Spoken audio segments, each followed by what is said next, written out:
heaven's angels all around.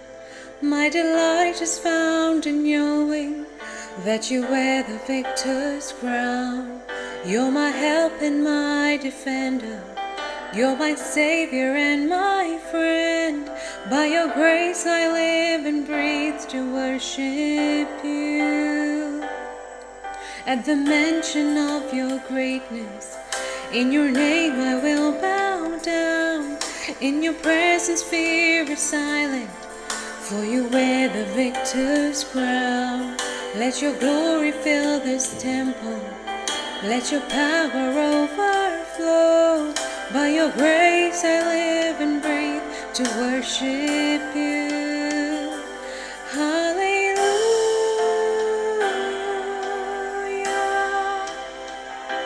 You have overcome. You have overcome. Hallelujah. Jesus, you have overcome the world.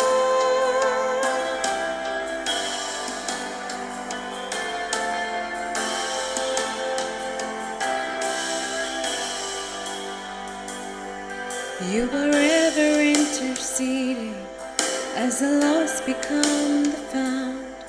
You can never be defeated, for you wear the victor's crown. You are Jesus the Messiah. You're the hope of all the world. By your grace I live and breathe to worship you.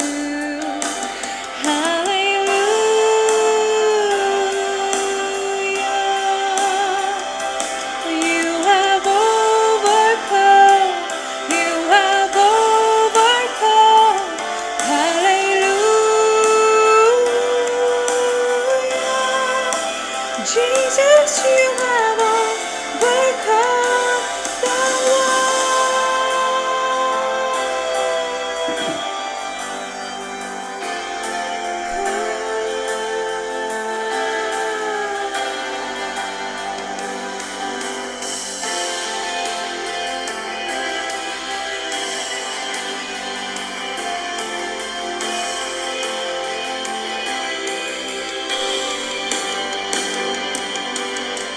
Every high thing must come down. Every stronghold shall be broken. You wear the victor's crown. You've overcome. You've overcome. Every high thing must come down. Every stronghold shall be broken. You bear the victor's crown. You've overcome. You've overcome. Every high thing must come down. Every stronghold shall be broken. You wear the victor's crown. You've overcome. You've overcome. Every high thing must come down. Every stronghold shall be broken. You wear the victor's crown. You've overcome. You've overcome.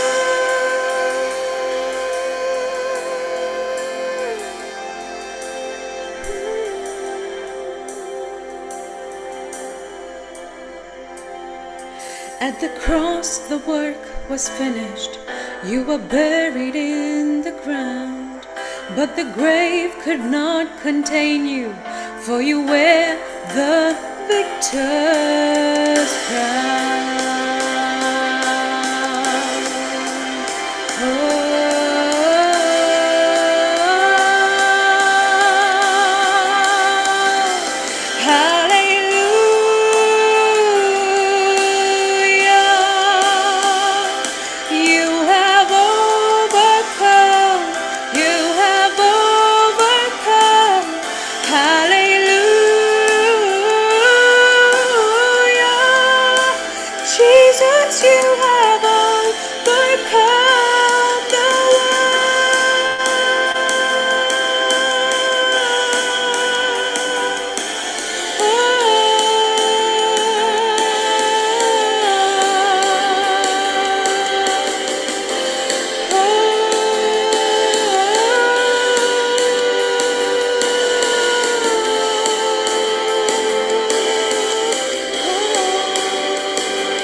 God bless you.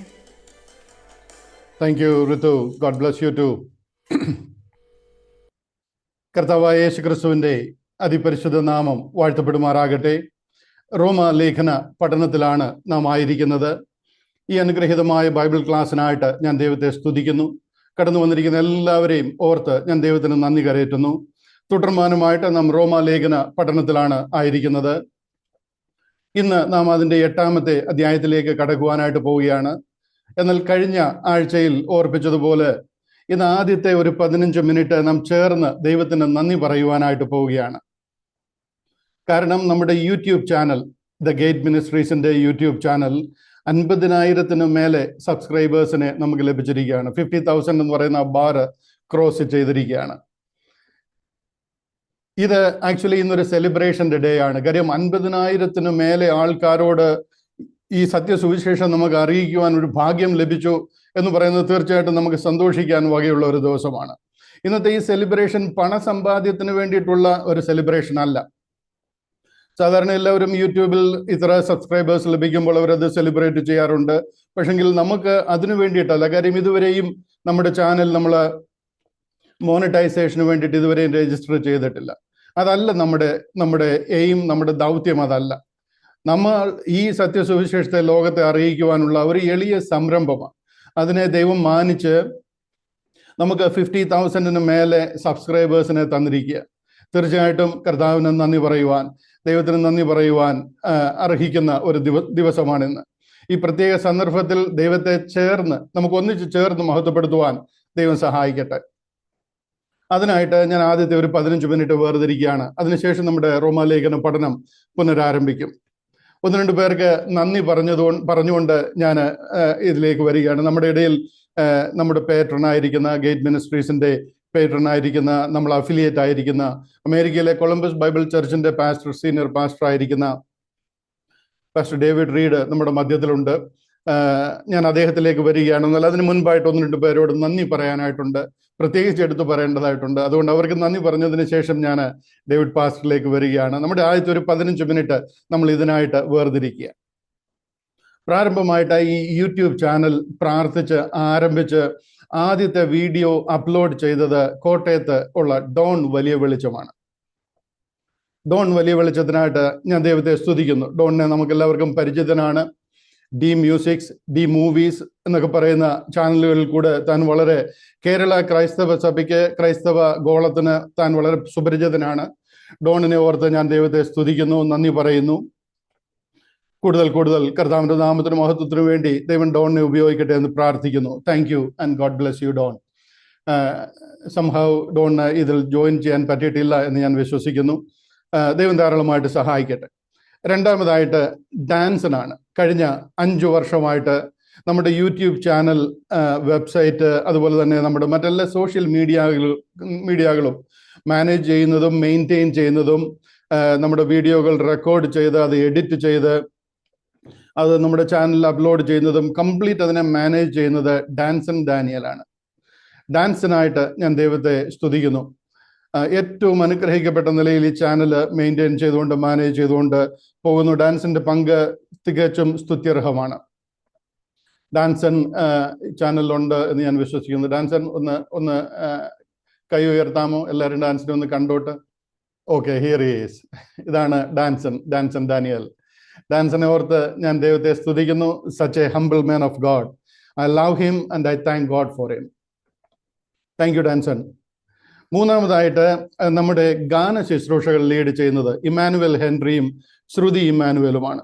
അനുഗ്രഹീതമായ ആത്മീക ശുശ്രൂഷകൾ ചെയ്യുന്ന ആ കുടുംബത്തെ ഓർത്ത്, ആ ദമ്പതികളെ ഓർത്ത് ഞാൻ ദൈവത്തെ സ്തുതിക്കുന്നു.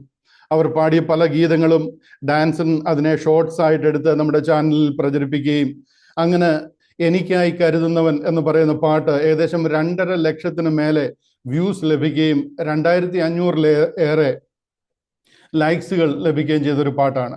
അതുപോലെ പല പാട്ടുകളും അവർ പാടിയിരിക്കുന്ന പാട്ടുകളും നമുക്കങ്ങനെ വളരെ ഉപകാരമാണ്. അതുപോലെ തന്നെ നമ്മുടെ ചർച്ചിന് അവരുടെ കോൺട്രിബ്യൂഷൻസ്, അവരുടെ ആത്മാർത്ഥമായ സഹകരണം വലിയ അനുഗ്രഹമാണ് എന്ന് ഞാൻ ഈ തരുണത്തിൽ വിശേഷാൽ ഓർക്കുകയാണ്. ഇമ്മുവിനെയും ശ്രുതിയെയും മറ്റ് എല്ലാ ഗായക സംഘത്തെയും കൂടെയുള്ള മ്യൂസീഷ്യൻസിനെയും എല്ലാവരെയും ഓർത്ത് ഞാൻ കർത്താവിന് നന്ദി പറയുകയും കർത്താവിൻ്റെ നാമത്തിനും മഹത്വത്തിനും വേണ്ടി അവർ നിലനിൽപ്പാൻ ദൈവം സഹായിക്കുകയും ചെയ്യുകയും ചെയ്യട്ടെ എന്ന് പ്രാർത്ഥിക്കുകയും ചെയ്യുന്നു. അതുപോലെ ഈ സത്യസുവിശേഷം ലോകത്തെ അറിയിക്കുവാൻ ഗേറ്റ് മിനിസ്ട്രീസിൻ്റെ ഇന്നർ സർക്കിൾ, ആ ഇന്നർ സർക്കിളിനോടൊപ്പം പ്രവർത്തിക്കുന്ന മറ്റനേകരുണ്ട്, അനേക സഭകളുണ്ട്. എല്ലാവരെയും ഒറ്റ വാക്കിൽ ഞാൻ ഇത്തരണത്തിൽ നന്ദി അറിയിക്കുകയാണ്. ദൈവം എല്ലാവരെയും ധാരാളമായിട്ട് സഹായിക്കുകയും പ്രതിഫലം തന്ന് മാനിക്കുകയും ചെയ്യട്ടെ എന്ന് പ്രാർത്ഥിക്കുന്നു. നമ്മുടെ 50,000 സബ്സ്ക്രൈബേഴ്സ് നമുക്ക് ആക്ച്വലി ലഭിച്ചിരിക്കുന്ന 50,000 സബ്സ്ക്രൈബേഴ്സാണ്. പക്ഷെങ്കിൽ ഇന്നത്തെ ഒരു ലിസ്റ്റ് നോക്കിക്കഴിഞ്ഞാൽ ആസ് ഓഫ് ടുഡേ നമുക്കുള്ളത് ഏകദേശം 51,867 പേരായി കഴിഞ്ഞു. 51,867 പേര്. ഇത്രയും പേർക്കും ഞാൻ കർത്താവിൻ്റെ നാമത്തിൽ നന്ദി അറിയിക്കുകയാണ്. എല്ലാവരെയും ഓർത്ത് കർത്താവായ യേശു ക്രിസ്തുവിന്റെ നാമത്തിൽ അവരോട് എല്ലാവരോടുള്ള അകമഴിഞ്ഞ നന്ദിയെ ഈ തരുണത്തിൽ അറിയിക്കുകയാണ്. തുടർന്നും കർത്താവിൻ്റെ നാമത്തിനും മഹത്വത്തിനും വേണ്ടി നിൽപ്പാൻ, അനേകർക്ക് ഇത് ഫോർവേഡ് ചെയ്തു കൊടുക്കുവാൻ, നിങ്ങളാലാവുന്ന ഈ ദൗത്യം അനേകരെ അറിയിക്കുവാൻ കർത്താവ് നിങ്ങളിലൂടെ സഹായിക്കട്ടെ. അതിനായിട്ട് മുന്നിട്ട് നിൽക്കുവാൻ, ധൈര്യമുള്ളവരായി, ലജ്ജിക്കാൻ സംഗതിയില്ലാത്ത വേലക്കാരായിട്ട് നിൽക്കുവാൻ ഞാൻ കർത്താവിൻ്റെ നാമത്തിൽ നിങ്ങളോട് അപേക്ഷിക്കുകയും നിങ്ങൾക്ക് പ്രത്യേകം നന്ദി പറയുകയും ചെയ്യുകയാണ്. അടുത്തതായിട്ട് pastor David read, Columbus Bible church. അദ്ദേഹമാണ് നമ്മുടെ ചർച്ച് അഫിലിയേറ്റ് ആയിരിക്കുന്നത് അമേരിക്കയിലെ ഈ കൊളംബസ് ബൈബിൾ ചർച്ചുമായിട്ടാണ്. അദ്ദേഹം നമ്മുടെ സഭയ്ക്ക് അപരിചിതനല്ല. നമ്മുടെ ഗേറ്റ് ചർച്ച്, അതുപോലെ തന്നെ സ്കൂൾ ഓഫ് ടൈറനസ്, അതുപോലെ അപ്രൂവ്ഡ് വർക്ക്മാൻ ഇൻസ്റ്റിറ്റ്യൂട്ട്, നമ്മുടെ വെബ്സൈറ്റ്, ഇതൊക്കെ പ്രാർത്ഥിച്ച് ആരംഭിച്ചിട്ടുള്ളത് കർത്താവിൻ്റെ ദാസൻ ഡേവിഡ് റീഡ് പാസ്റ്ററാണ്. അടുത്ത ഒരു 10 മിനിറ്റ് ഞാൻ അദ്ദേഹത്തിന് നിങ്ങളോട് സംസാരിക്കുവാനായിട്ട് വേർതിരിക്കുകയാണ്. ആരും ഇത് ഇംഗ്ലീഷ് മീറ്റിംഗ് ആണ് എന്ന് കരുതി പോയി കളയരുത്. ഇതിനുശേഷം നമ്മൾ നമ്മുടെ റോമാലേഖന പഠനം പുനരാരംഭിക്കും. എന്നാൽ അദ്ദേഹത്തിന് പറയാനുള്ളത് നമുക്ക് കേൾക്കാം. അദ്ദേഹം ലോകം അറിയപ്പെടുന്ന ഒരു ഡിസ്പെൻസേഷണൽ പ്രീച്ചറാണ്. ദൈവം അദ്ദേഹത്തെ ഈ കാലഘട്ടങ്ങളിൽ ദൈവത്തിൻ്റെ നാവായി തൻ്റെ കരങ്ങളിൽ ഉപയോഗിച്ചുകൊണ്ടിരിക്കുന്ന ഒരു കർത്താവിൻ്റെ ദാസനാണ്. അപ്പം കർത്താവിൻ്റെ ദാസന് ഡേവിഡ് റീഡ് പാസ്റ്റർക്ക് സംസാരിക്കാനുള്ളത് നമുക്ക് കേൾക്കാം. നമ്മളെ തന്നെ അതിനായിട്ട് സമർപ്പിക്കാം. അതിനുശേഷം നമ്മുടെ റെഗുലർ ബൈബിൾ ക്ലാസ് ആരംഭിക്കുന്നതാണ്. അപ്പോൾ ആരും വിട്ടുപോകാതെ ഉത്സാഹത്തോടെ പ്രാർത്ഥനയോടെ ആയിരുന്നാട്ട് അദ്ദേഹത്തെ ഞാൻ ക്ഷണിക്കുകയാണ്. നമുക്ക് ഒന്നിച്ച് അദ്ദേഹത്തിൽ നിന്ന് കേൾക്കുവാനായിട്ട് ആഗ്രഹത്തോടെ പ്രാർത്ഥനയോടുകൂടി ആയിരിക്കാം. With that, let me welcome Pastor David Reed, the senior pastor of Columbus Bible Church, Columbus, Ohio, USA. As you know well, Pastor David Reed is the patron of the Gate Ministries. He is well known to us. Pastor David Reed is the one who dedicated our church, Gate Church, and the School of Tyrannus, Approved Workman Institute, and he launched our TGM website. So he is quite familiar to all of us. To me personally, he is the mentor and spiritual advisor on how to lead the Right Division ministry in India. Today, I am so privileged and I'm so honored to have him on board with us to celebrate and thank God in this special occasion of 50,000 subscribers. Pastor David Reed, people in India knows you well, and we love you. We thank you and we welcome you. With that, Pastor David Reed will come forward and speak to us from his experience and from the Word of God for the next 10 to 15 minutes. Let's welcome, give him a big round of applause, put your hands together. Let's welcome Pastor David W. Reed. Thank you, Brother Thomas. It is a real joy to be with you today, and thank you for the kind words, and thank you, of course, for the opportunity to be here. Greetings, brethren. It's a joy to fellowship with you, with all the Malalai brethren around the world, whether they're in India or Australia or the United States or wherever. So it's a pleasure to be with you. Brother Thomas was kind enough to invite me to this celebration because, of course, the Gate Ministries has hit 50,000 subscribers on YouTube. So I'm honored to be here. I'll just make this observation. When Brother Thomas asked me to be part of this event today, the Gate Ministries was at 50,000. Well, just, I don't know, less than 10 days later, however many days later, it's now 51.8. So almost 2,000 subscribers were added since the invite. So the channel keeps growing, and what we would say about that is praise the Lord. We don't want to focus on numbers. I'll make this observation. The largest mid-ax channel that I know of in the United States is about 21.4 thousand subscribers. Maybe there's a channel I don't know about, of course, but the channel here that Brother Thomas has is well beyond that. Now, the issue is not numbers, but the issue is this. The issue is preaching the gospel of grace and right division to all who will listen. So we pray for the growth of the ministry, not because we want to count a number, but because we want God's truth to be made known to the people of the world, in this case, particularly the Indian people. So we rejoice in what God is doing. I want to thank all of you that are here for watching and promoting the Gate Ministries YouTube channel. Without your support, it wouldn't be where it is today. So thank you for that. I keep in touch with Brother Thomas regularly, and I pay very close attention to what is going on in India. And I won't get into the details because it's probably not prudent to do that. But I'll simply say this. God, by his grace, is opening a door in India, and that's very obvious to see. Sometimes what happens is a door is opened and there's not a lot of opposition. Sometimes a door is opened and there is opposition. One of the verses that I think about sometimes, 1 Corinthians 16:9 says this, "For a great door and effectual is opened unto me, and there are many adversaries." Sometimes what God does is the door is open. It doesn't mean there isn't opposition. There aren't adversaries. There are adversaries, but the door is open anyway. And so you walk through the door and you do the work that God has called you to do. So is there going to be opposition? Yeah, there's going to be. And we know there's some opposition going on in India. But we thank the Lord for faithful brethren who do the work despite the opposition, and they simply carry on and do the work. I'll share a couple verses with you that may be of interest. So 1 Timothy 2, verses 3 and 4. "For this is good and acceptable in the sight of God our Savior, who will have all men to be saved and to come unto the knowledge of the truth." Many Christians ask the question, what is God's will for my life? And when they ask that question, they're asking, should I move to this city or that city? Should I take this job or that job? Should I marry this person or that person? Well, those are important decisions. But when Scripture talks about God's will, it primarily talks about things that apply universally. In other words, not just the circumstance of do I buy this house or that house, do I live here, do I live there, but things that are true for everyone. And so God's desire for every single person is to be saved. Well, we understand that, obviously. But then it says, and to come unto the knowledge of the truth. Well, in understanding what the knowledge of the truth is, it's interesting to look at Romans 16:25. Romans 16:25, Paul says, "Now to him that is of power to establish you," to establish is to make stable. Of course, most Christians are not very stable. They're tossed to and fro. They're carried about by every wind of doctrine. But if you want to be made stable, "Now to him that is of power to establish you according to my gospel," that's Paul's gospel, "and the preaching of Jesus Christ according to the revelation of the mystery."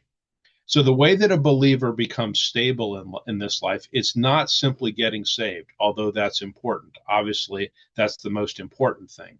But once you're saved, what do you need to do next? Well, you need to come unto the knowledge of the truth. How do you do that? It's through the preaching of Jesus Christ, but not according to the prophetic program, not according to the earthly ministry. It's according to the revelation of the mystery.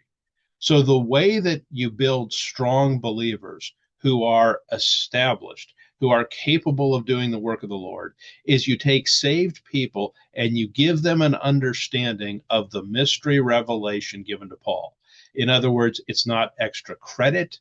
It's not optional. It's something that Scripture views as absolutely necessary for the believer's stability and strength in this life.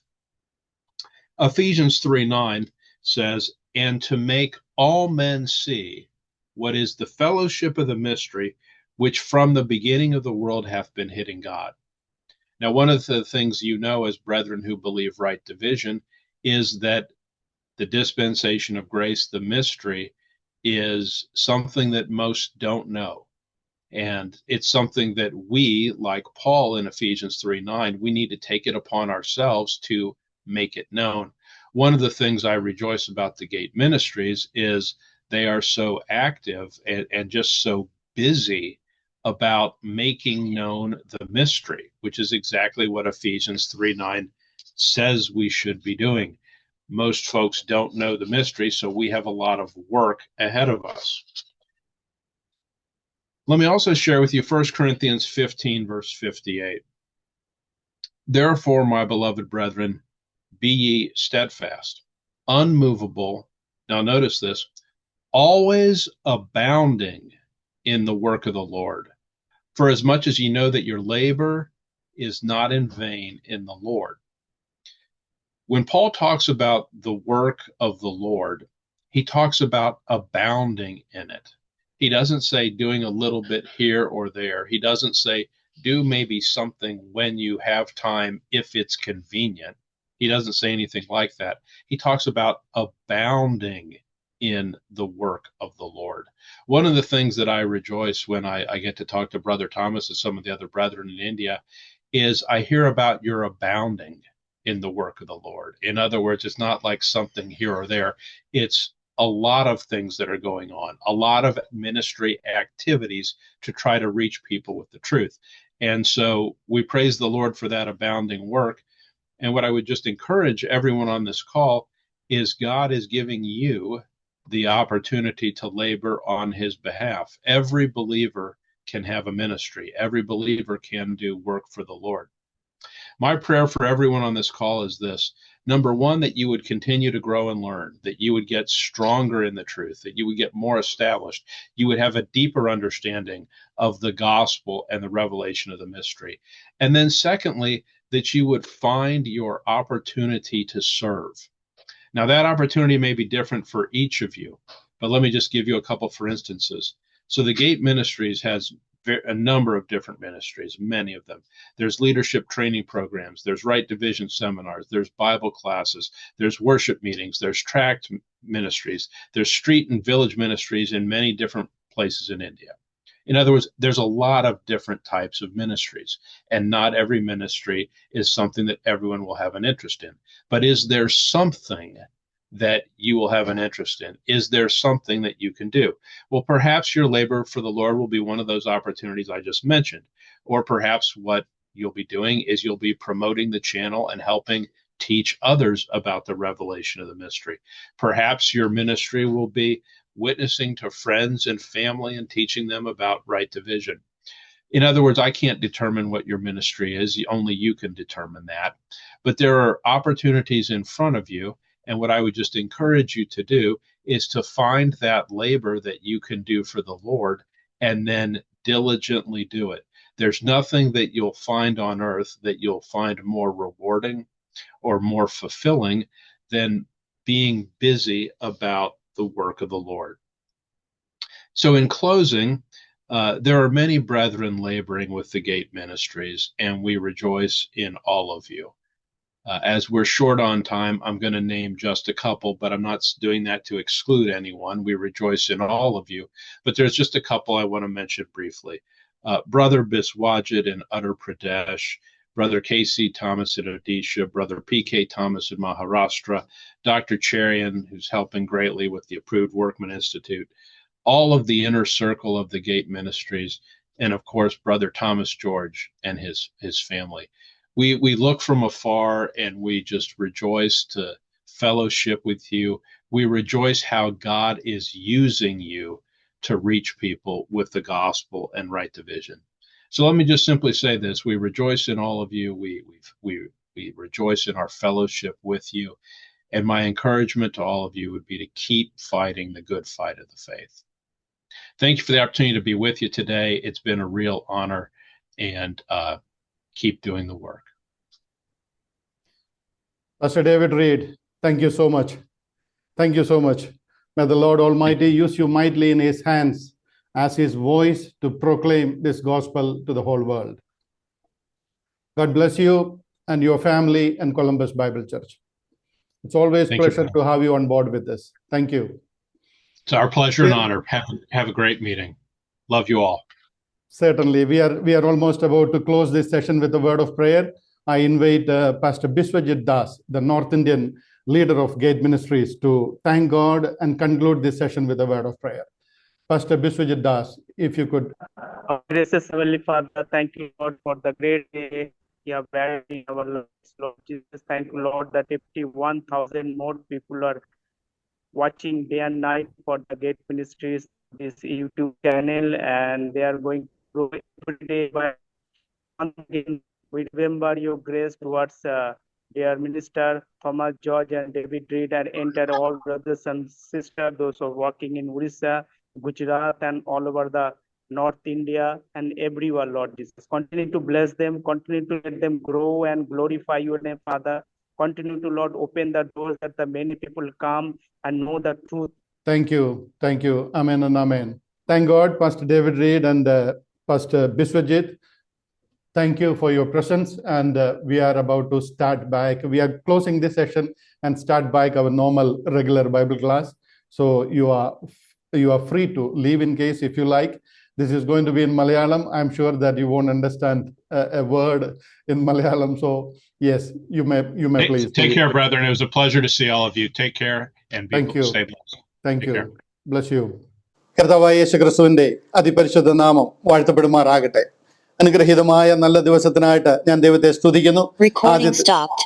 ആദ്യത്തെ 15 minute നമ്മൾ വേർതിരിച്ചിരുന്നത് നമ്മുടെ സന്തോഷം 50,000-ലേറെ subscribers നമ്മളെ ശ്രദ്ധിക്കുന്നു, തിരുവചനം പഠിക്കുന്നു, നമ്മിൽ കൂടെ ഈ സത്യസുവിശേഷം കേൾക്കുന്നു എന്നുള്ളത് സ്വർഗം സന്തോഷിക്കുന്ന ദിവസമാണ്.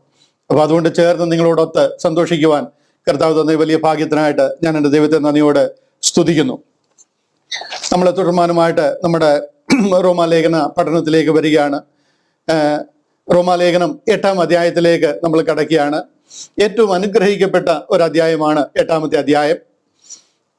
ബൈബിൾ വിതിൻ ദ ബൈബിൾ എന്ന് പറയുന്ന ഒരു ലേഖനമാണ് റോമാലേഖനമെന്ന് ഇതിനോടകം നമുക്കറിയാം. നമ്മുടെ ഈ ബൈബിളിനകത്തിലെ ബൈബിൾ ഏതാണ് എന്ന് ചോദിച്ചു കഴിഞ്ഞാൽ അത് റോമാലേഖനമാണെന്ന് നമുക്ക് പറയുവാൻ കഴിയും. അത്രമാത്രം വളരെ വളരെ ഇമ്പോർട്ടൻ്റ് ആയിട്ടുള്ള കാര്യങ്ങൾ പറഞ്ഞിരിക്കുന്ന പുസ്തകമാണ് റോമാലേഖനം. അതിലെ തന്നെ ബൈബിൾ, റോമാലേഖനത്തിലെ തന്നെ ഏറ്റവും പ്രധാനമായത്, അതായത് റോമാലേഖനത്തിലെ ബൈബിൾ ഏതാണെന്ന് ചോദിച്ചു കഴിഞ്ഞാൽ 8-ാം അധ്യായമാണെന്ന് പറയുവാൻ കഴിയും. അതുപോലെ ഇമ്പോർട്ടൻ്റ് ആയിട്ടുള്ള ഒരു അധ്യായത്തിലേക്കാണ് നാം കടക്കാൻ പോകുന്നത്.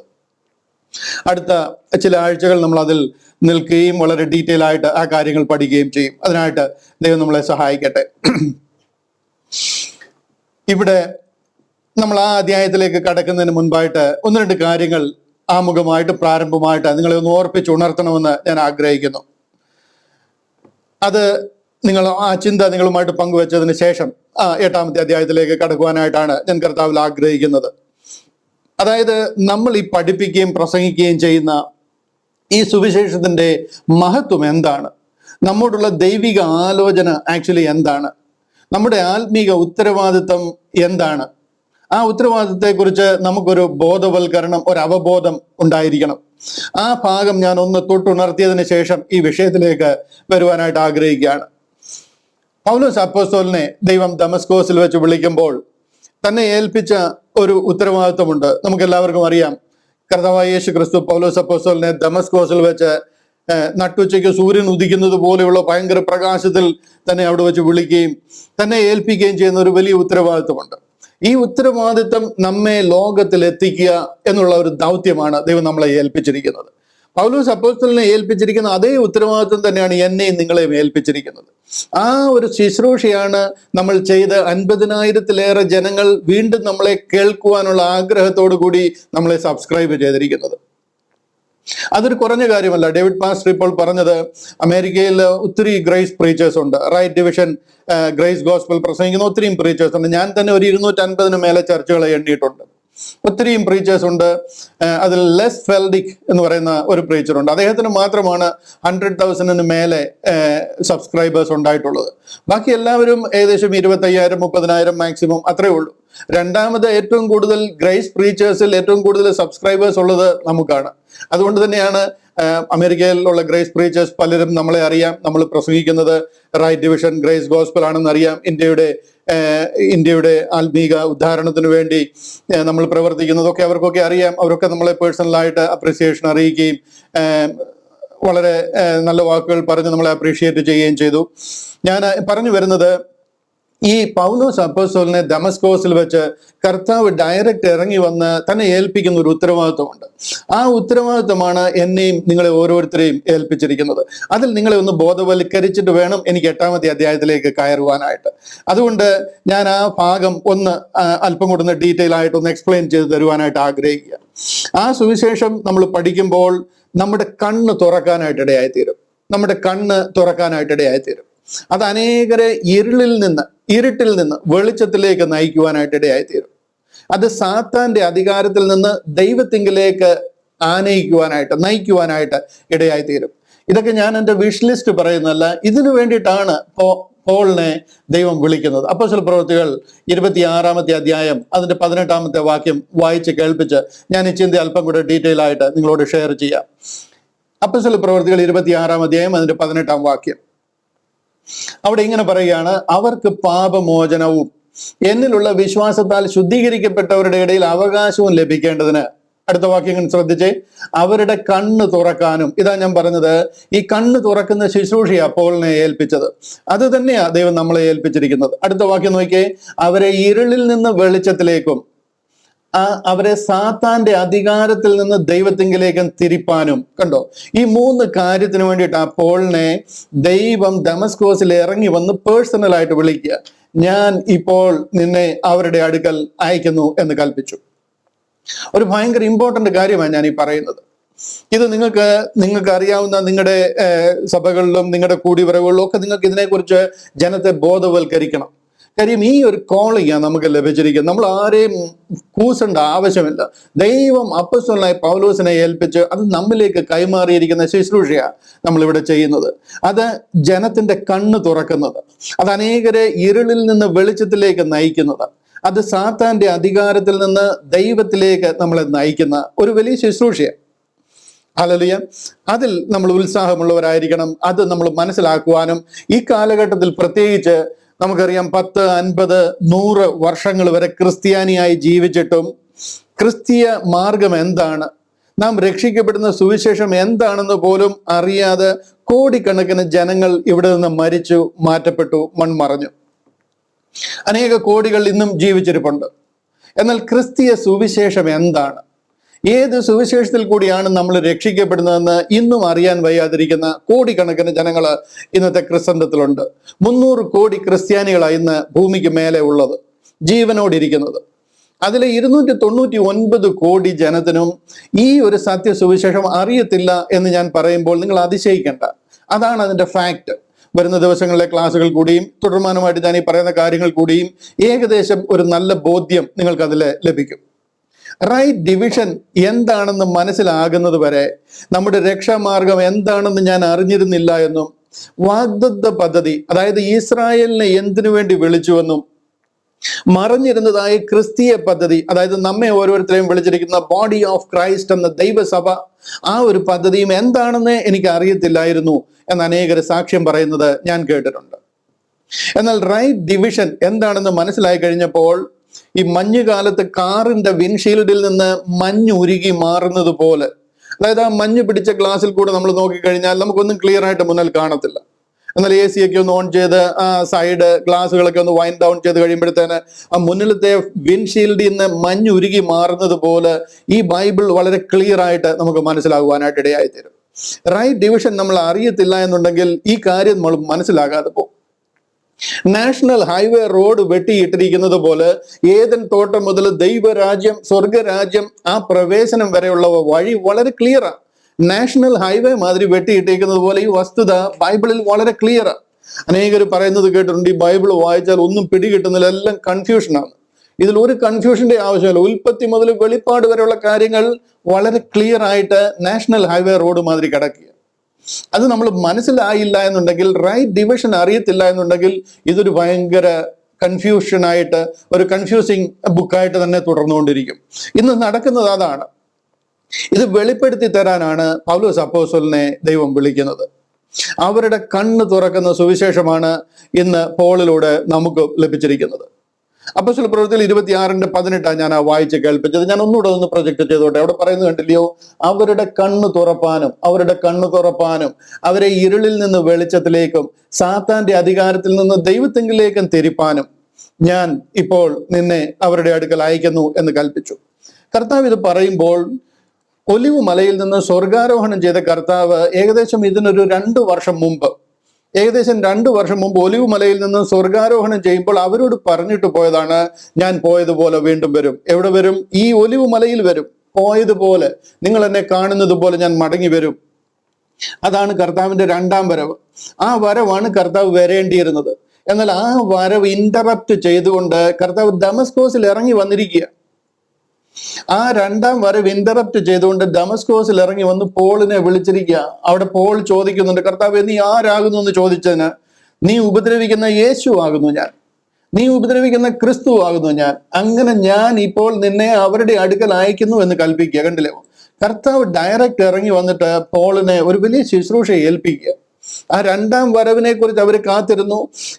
നിങ്ങള് ഈ ഇസ്രായേലിലെ പട്ടണങ്ങളെ ചുറ്റി സഞ്ചരിച്ച് തീരത്തില്ല, അതിനോടൊക്കെ ഞാൻ വരും, ഈ തലമുറ ഒഴിഞ്ഞു പോകത്തില്ല, നിങ്ങൾ ജീവനോടിരിക്കുന്ന കാലത്ത് തന്നെ ഞാൻ മടങ്ങി വരും എന്നൊക്കെ പറഞ്ഞതിന് ശേഷം കർത്താവ് സ്വർഗാരോഹണം ചെയ്യുക. എന്നാൽ കർത്താവ് ഇതുവരെയും ആ 2ാമത്തെ വരവായിട്ടില്ല.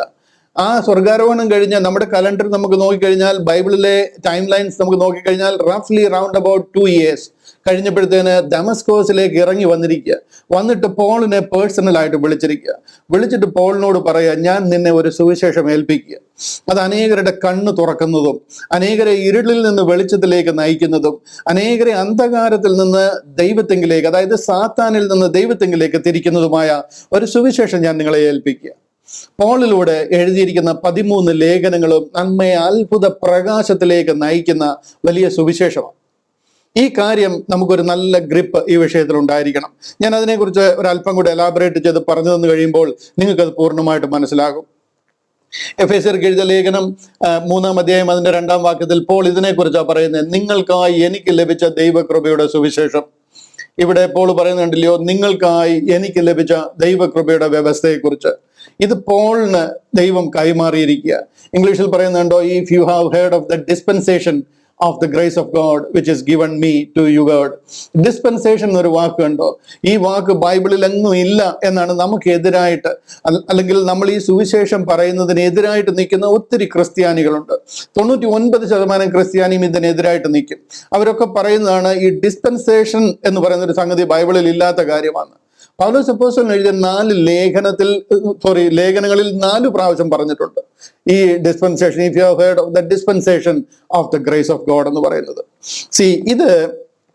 ഇത് എന്താ, KJV ബൈബിളാ, കിങ് ജെയിംസ് വേർഷൻ ബൈബിളാ. നമ്മൾ വേറെ ഒത്തിരി ബൈബിളുകൾ സൗകര്യാർത്ഥം 2000-ന് ശേഷം ഒത്തിരിയും വേർഷൻസ് ഇറങ്ങിയിട്ടുണ്ട്. അതൊന്നും ബൈബിളായിട്ട് തന്നെ നമുക്ക് കൂട്ടാൻ കഴിയത്തില്ല. ഒത്തിരിയും കാര്യങ്ങൾക്ക് തിരിച്ചു മറിച്ച് മോഡേൺ ഇംഗ്ലീഷ് കൊണ്ടുവന്ന് അതിനെ മാറ്റി മറിച്ചിരിക്കുക. നമ്മൾ വായിക്കേണ്ടുന്നതും ഏറ്റവും ഓത്തന്റിക് ആയിട്ടുള്ള ബൈബിൾ കിങ് ജെയിംസ് വേർഷൻ ബൈബിളാണ്. ഇത് ആരംഭിച്ചത് 1611 എഴുതിയ ബൈബിളാണ്. ഈ ഒരു ബൈബിളിനെ കുറിച്ച് ഒരു ദിവസം ഞാനൊരു ക്ലാസ് എടുക്കുന്നുണ്ട്. അന്ന് നിങ്ങൾക്ക് ഈ കിങ് ജെയിംസ് വേർഷൻ ബൈബിളിന്റെ ഇമ്പോർട്ടൻസ് എന്താണെന്ന് മനസ്സിലാകും. ലാറ്റിൻ വാൾഗേറ്റ്, അതുപോലെ തന്നെ മെസറാറ്റിക് ടെക്സ്റ്റുകൾ, ഒറിജിനലി ഉണ്ടായിരുന്ന ടെക്സ്റ്റുകളും അതിനുശേഷമാണ് ലാറ്റിൻ വാൾഗേറ്റ് ഒക്കെ എഴുതുന്നത്. അതിനുശേഷം വിക്ലിഫ് ബൈബിളും ടിൻഡെയിൽ ബൈബിളും കവർഡെയിൽ ബൈബിളും ഒക്കെ നമുക്ക് കാണുവാനായിട്ട് കഴിയും. അതൊക്കെ ആ ഒറിജിനൽ ബൈബിളിനെ അങ്ങനെ ഒപ്പിയെടുത്തിരിക്കുന്ന ബൈബിളുകളാണ്. അതിനുശേഷം വന്നാണ് ദ ഗ്രേറ്റ് ബൈബിൾ എന്നും അതിനുശേഷം ബിഷപ്പ് ബൈബിൾ എന്നും പറയുന്ന ബൈബിളുകൾ ഉണ്ടാകുന്നു. ആ ബൈബിളിനെ 1611 കിങ് ജെയിംസ്, ഇംഗ്ലണ്ടിലെ രാജാവായിരിക്കുന്ന കിങ് ജെയിംസ് തന്റെ രാജസദസ്സിൽ ഇതിനു വേണ്ടി വേർതിരിക്കപ്പെട്ട് അതിന് പ്രത്യേകം ആൾക്കാരെ നിയോഗിച്ച് എഴുതിയ വേർഷനായി കിങ് ജെയിംസ് വേർഷൻ ബൈബിൾ എന്ന് പറയുന്നത്. ഇതിൽ കുറഞ്ഞത് പൗലോസിന്റെ ലേഖനത്തിൽ മാത്രം 4 പ്രാവശ്യം ഈ ഡിസ്പെൻസേഷനെ കുറിച്ച് പറഞ്ഞിട്ടുണ്ട്. ഇതൊന്നും ഒരു സ്ട്രേഞ്ച് വാക്കല്ല. നാക്കുളുക്കുന്ന വാക്കുകളാണ്, ഇതൊന്നും ബൈബിളിൽ ഇല്ലാത്തതാണ് എന്നൊക്കെ പലരും പറയുന്നത് ഞാൻ കേട്ടിട്ടുണ്ട്. അവരെ ഓർത്ത് ഞാൻ എന്താ പറയുന്നത്, ദുഃഖിക്കുന്നു. കൈവിടപ്പെട്ടു പോകാതിരിക്കാൻ ദൈവം അവരെ സഹായിക്കട്ടെ എന്ന് പ്രാർത്ഥിക്കുന്നു. ഇവിടെ പറയുകയാണ്, നിങ്ങൾക്കായി എനിക്ക് ലഭിച്ച ദൈവകൃപയുടെ വ്യവസ്ഥയെക്കുറിച്ച്. നിങ്ങൾക്കായിട്ട്, നമുക്കായിട്ട് പൗലോസ് അപ്പോസ്തലന് ദൈവം കൈമാറിയിരിക്കുന്ന ഒരു വ്യവസ്ഥയാണ്.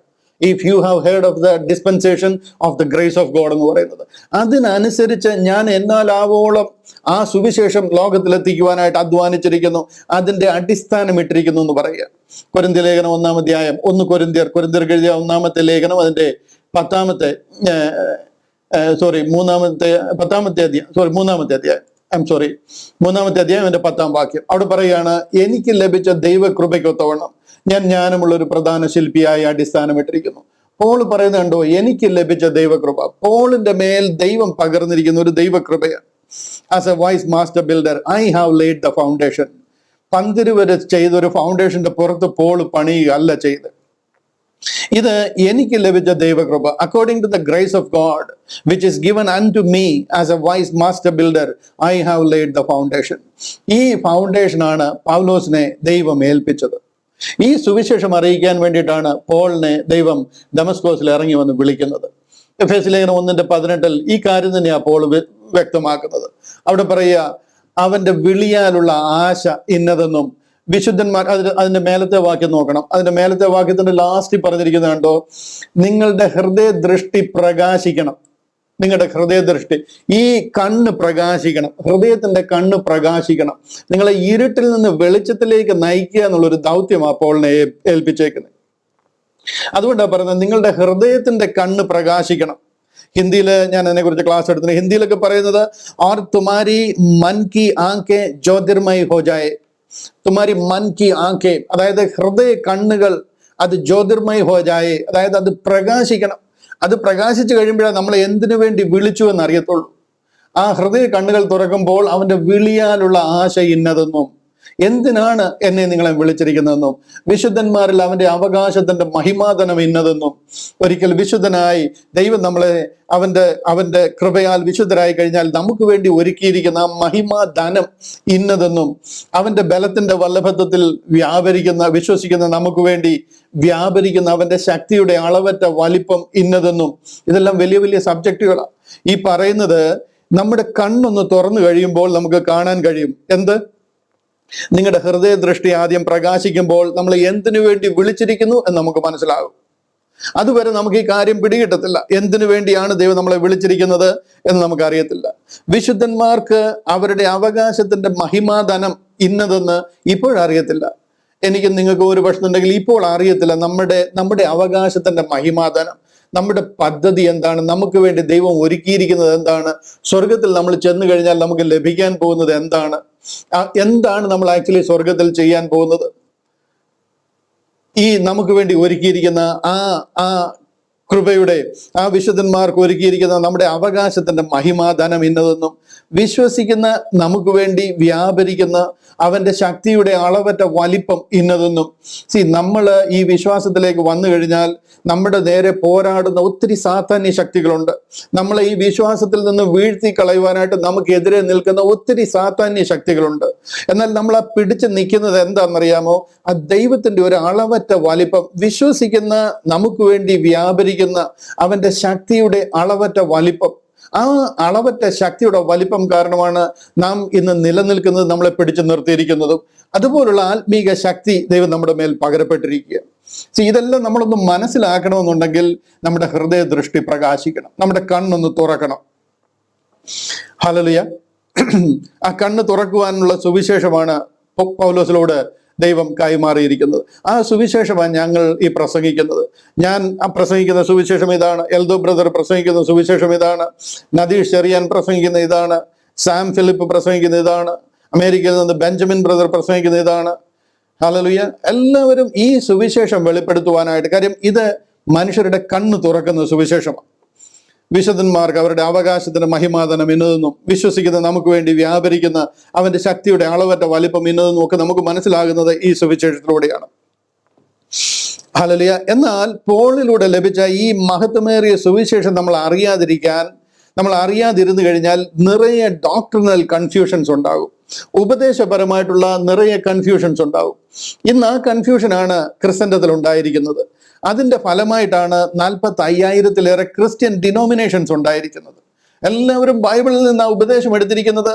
ആർക്കും പറയാനുള്ളത് ബൈബിളിന്റെ ബേസിസിലാണ് ഞങ്ങളുടെ സഭ നിൽക്കുന്നതെന്ന്. 45,000-ലേറെ ക്രിസ്ത്യൻ ഡിനോമിനേഷൻസ്. ഇതിന്റെ എല്ലാം കാരണം എന്താണെന്ന് ചോദിച്ചു കഴിഞ്ഞാൽ നമുക്ക് നമ്മുടെ വിളിയും തിരഞ്ഞെടുപ്പും എന്താണെന്ന് പ്രോപ്പറായിട്ട് മനസ്സിലായിട്ടില്ല. അതിന്റെ എൻഡ് റിസൾട്ടാണ് ഈ ഡോക്ട്രിനൽ കൺഫ്യൂഷൻസും ഫോൾസ് ടീച്ചിങ്സ്, ദുരുപദേശവും ദുരുപദേഷ്ടാക്കന്മാരും ക്രിസ്ത്യൻഡത്തിൽ പെരുകിയിരിക്കുന്നത്. അവർ സത്യസുവിശേഷത്തെ പഴിക്കുകയും ഈ സുവിശേഷത്തിനെതിരായിട്ട് ഏതറ്റം വരെ പോകാമോ ആ അറ്റം വരെ പോയി അതിനെ പഴിക്കും. ദൈവസഭയെ അപമാനിക്കും. നമ്മൾ ഈ പറയുന്ന ഉപദേശത്തെ അപമാനിക്കാനായിട്ട് യാതൊരു കൂസലുമില്ലാതെ മെയിൻ കൺവെൻഷൻ വേദികളിലൊക്കെ നിന്ന് തന്നെ നമ്മളെ അപമാനിക്കുന്ന രീതിയിലേക്ക് അവർ തരം താണു പോയിരിക്കുക. നമ്മളെ ഹെററ്റിക്സ് എന്ന് പറയുന്ന രീതിയിൽ. കർത്താവിനെ ബേത്സബൂലിനെ കൊണ്ട് ഭൂതങ്ങളെ പുറത്താക്കുന്നു എന്ന് പറഞ്ഞ ജനമാണ്. അവർ സത്യസുവിശേഷം പ്രസംഗിക്കുമ്പോൾ നമുക്കെതിരായിട്ട് തിരികെയും നമ്മൾ ദുരുപദേഷ്ടാക്കന്മാരെന്ന് മുദ്ര കുത്തുകയും മറ്റുള്ളവരുടെ മധ്യത്തിൽ നമ്മളെ നാണക്കെടുത്തുന്ന രീതിയിൽ അങ്ങനെ ദുരുപദേശമാണ് എന്ന് പറഞ്ഞ് ആ രീതിയിൽ അപമാനിക്കുകയും ചെയ്യുന്നതൊക്കെ നമുക്ക് കാണുവാനായിട്ട് കഴിയും. ഇതിന്റെ എല്ലാം അടിസ്ഥാന കാരണം എന്താണെന്ന് ചോദിച്ചു കഴിഞ്ഞാൽ ഈ സത്യം എന്താണെന്ന് അവർക്ക് മനസ്സിലായിട്ടില്ല. അവരുടെ കണ്ണ് തുറന്നിട്ടില്ല. ഒരു വാക്യം കൂടെ ഞാൻ അതിനോടുള്ള ബന്ധത്തിൽ ഒന്ന് കാണിച്ചോട്ടെ. കൊരിന്ത്യർക്ക് എഴുതിയ 2-ാമത്തെ ലേഖനം, അതിന്റെ 4-ാം അധ്യായം 4-ാമത്തെ വാക്യം. കൊരിന്ത്യർക്ക് എഴുതിയ 2-ാമത്തെ ലേഖനം, അതിന്റെ 4-ാം അധ്യായം 4-ാമത്തെ വാക്യം. അവിടെ പറയുന്നത് കണ്ടോ? ആ വാക്യത്തിൽ പറയുകയാണ്, ദൈവ പ്രതിമയായ ക്രിസ്തുവിന്റെ തേജസ്സുള്ള സുവിശേഷം. ദൈവത്തിന്റെ പ്രതിമയാ ക്രിസ്തു. പിതാവായ ദൈവം, മനുഷ്യൻ ദൈവത്തെ കണ്ടിരിക്കുന്നത് ക്രിസ്തുവിൽ കൂടിയാണ്. ആ ദൈവ പ്രതിമയായ ക്രിസ്തുവിന്റെ തേജസ്സുള്ള സുവിശേഷം, ആ സുവിശേഷത്തിന്റെ പ്രകാശനം ശോഭിക്കാതിരിപ്പാൻ, അത് ജനങ്ങളിലേക്ക് ചെല്ലാതിരിക്കാൻ, ശോഭിക്കാതിരിപ്പാൻ ഈ ലോകത്തിന്റെ ദൈവം അവിശ്വാസികളുടെ മനസ്സ് കുരുടാക്കി. നിങ്ങളിതിനെ ഈ വാക്യം വളരെ ശ്രദ്ധിച്ചു മനസ്സിലാക്കണം. ദൈവ പ്രതിമയായ ക്രിസ്തുവിന്റെ തേജസ്സുള്ള സുവിശേഷത്തിന്റെ പ്രകാശനം ശോഭിക്കാതിരിപ്പാൻ ഈ ലോകത്തിന്റെ ദൈവം അവിശ്വാസികളുടെ മനസ്സ് കുരുടാക്കി. ഇവിടെ ഒരു വലിയ വിഷയം എന്താണെന്ന് ചോദിച്ചു കഴിഞ്ഞാൽ ഈ അവിശ്വാസി ആരാണ് എന്നുള്ളതാണ്.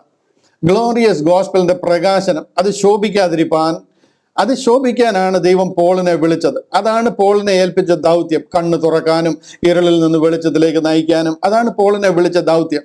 എന്നാൽ അത് ശോഭിക്കാതിരിക്കാൻ അവിശ്വാസികളുടെ കണ്ണ് ഒരാൾ ഇവിടെ കുരുടാക്കിയിരിക്കുക. ഇനി ഞാൻ അതിലേക്ക് വരുന്നതിന് മുമ്പായിട്ട് ആരാണ് ഈ അവിശ്വാസി എന്ന് നമ്മൾ ആദ്യം ഒന്ന് മനസ്സിലാക്കണം. $1 ബില്യൺ ക്വസ്റ്റ്യൻ ആണിത്. ആരാണ് അവിശ്വാസി? യേശു ക്രിസ്തു ആണെന്നും യേശു ലോകത്തിൽ വന്നുവെന്നും കർത്താവ് ഇവിടെ മരിച്ചുവെന്നും ഇവിടുന്ന് ഉയർത്തെഴുന്നേറ്റെന്നും സ്വർഗാരോഹണം ചെയ്തെന്നും ഇനി മടങ്ങി വരുമെന്നും വിശ്വസിക്കുന്നവരാണ് വിശ്വാസി എന്നാണ് നമ്മൾ ധരിച്ചിരിക്കുന്നത്. എന്നാൽ അതല്ല വിശ്വാസി എന്ന് പറയുന്നത്. അത് സാത്താനും വിശ്വസിക്കുന്നുണ്ട്. സാത്താൻ വിശ്വസിക്കുക മാത്രമല്ല, അവൻ വിറയ്ക്കുകയും ചെയ്യുന്നുണ്ട്, അവൻ നടുങ്ങുകയും ചെയ്യുന്നുണ്ട്. നമ്മളെക്കാട്ടിൽ നല്ലൊരു വിശ്വാസി ആ കണക്കിൽ നോക്കിയാൽ സാത്താൻ. ആരാണ് വിശ്വാസി എന്ന് ചോദിച്ചു കഴിഞ്ഞാൽ യേശു ക്രിസ്തു ആണെന്ന് വിശ്വസിക്കുന്നവരല്ല വിശ്വാസി. ഇന്ന് നിങ്ങൾ ക്രിസ്ത്യൻഡത്തെ എടുത്തൊന്ന് ശാന്തമായിട്ട് ചിന്തിച്ചു നോക്കുക. ക്രിസ്തീയ വിഭാഗത്തെ ഒന്ന് എടുത്ത് ചിന്തിച്ചു നോക്കുക. നിങ്ങൾക്ക് അറിയാവുന്ന ഏതെങ്കിലും ക്രിസ്ത്യാനികളോട് നിങ്ങളൊന്ന് ചോദിച്ചു നോക്കുക, എന്താണ് വിശ്വാസം എന്ന് പറഞ്ഞു കഴിഞ്ഞാൽ ഒരുത്തര് പോലും കറക്റ്റായിട്ട് അവിശ്വാസത്തിന്റെ ഡെഫിനിഷൻ എന്താണെന്ന് പറയത്തില്ല. പറയാത്തതിന്റെ കാര്യം അവർക്ക് അറിയത്തില്ല. കാര്യം സാത്താന് ഇന്ന് അവരുടെ കണ്ണിൽ പൊടിയിട്ടിരിക്കുക, കണ്ണ് കുരുടാക്കിയിരിക്കുക. ഒരുത്തരും പറയത്തില്ല താൻ വിശ്വാസിയല്ല, ഞാൻ വിശ്വാസി അല്ല എന്ന് ഒരുത്തരും പറയത്തില്ല. ഇതാണ് സാത്താന്റെ തന്ത്രം. എന്നാൽ സത്യത്തിൽ വിശ്വാസം എന്താണ്, സുവിശേഷം എന്താണെന്ന് ഇന്ന് ക്രിസ്ത്യാനിക്ക് അറിയത്തില്ല. പക്ഷെ എന്നുണ്ടെങ്കിൽ അവിശ്വാസിയാണെന്ന് അവരാരും സമ്മതിക്കത്തില്ല, അവരാരും പറയത്തില്ല. ആരും തന്നെ സമ്മതിക്കത്തില്ല നമ്മൾ അവിശ്വാസിയാണ്, ഞങ്ങൾ വിശ്വാസിയാണ്. ആര് പറഞ്ഞ് നമ്മൾ അവിശ്വാസിയാണ്? നമ്മൾ വിശ്വാസിയാണെന്ന് പറയും. പക്ഷെ എന്നുണ്ടെങ്കിൽ എന്താ വിശ്വസിക്കേണ്ടത്?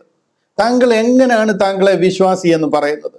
എന്തിന്റെ ബേസിസിലാണ് താങ്കൾ വിശ്വാസി എന്ന് പറയുന്നത്?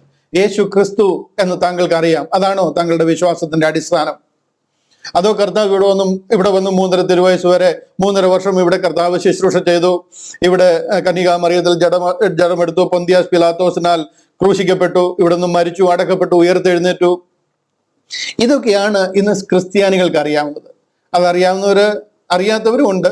എന്നാൽ ഇതാണ് ഒരു നല്ല ശതമാനം 90% ക്രിസ്ത്യാനികളുടെയും അറിവ്. ഇതറിയാവുന്നവരെയാണ് അവരൊരു വിശ്വാസി എന്ന് വിശേഷിപ്പിക്കുന്നത്. ഇന്ന് ഈ കാലഘട്ടത്തിൽ വിശ്വാസി സമൂഹം എന്ന് പറഞ്ഞൊരു സമൂഹമുണ്ട്. ഞാൻ ആ സമൂഹത്തിന്റെ ഭാഗമായിരുന്നുകൊണ്ട് എനിക്കത് നല്ലവണ്ണം അറിയാം. ഇന്ന് അവരോട് ചോദിച്ചു കഴിഞ്ഞാലും എന്താണ് വിശ്വാസം എന്ന് ചോദിച്ചു കഴിഞ്ഞാൽ ആ വിശ്വാസം എന്താണെന്ന് അറിയത്തില്ല.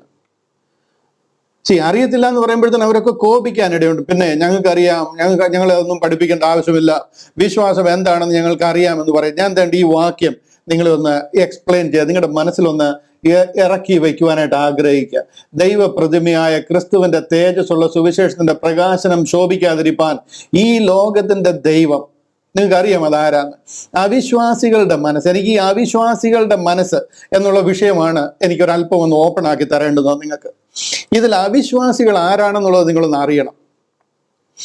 ഇന്ന് ഒരു കുഞ്ഞുങ്ങളോട് ചോദിച്ചാൽ അവർ സമ്മതിക്കത്തില്ല ഞാൻ അവിശ്വാസിയാണ്. ഞാൻ വിശ്വാസിയാണെന്ന് പറയും.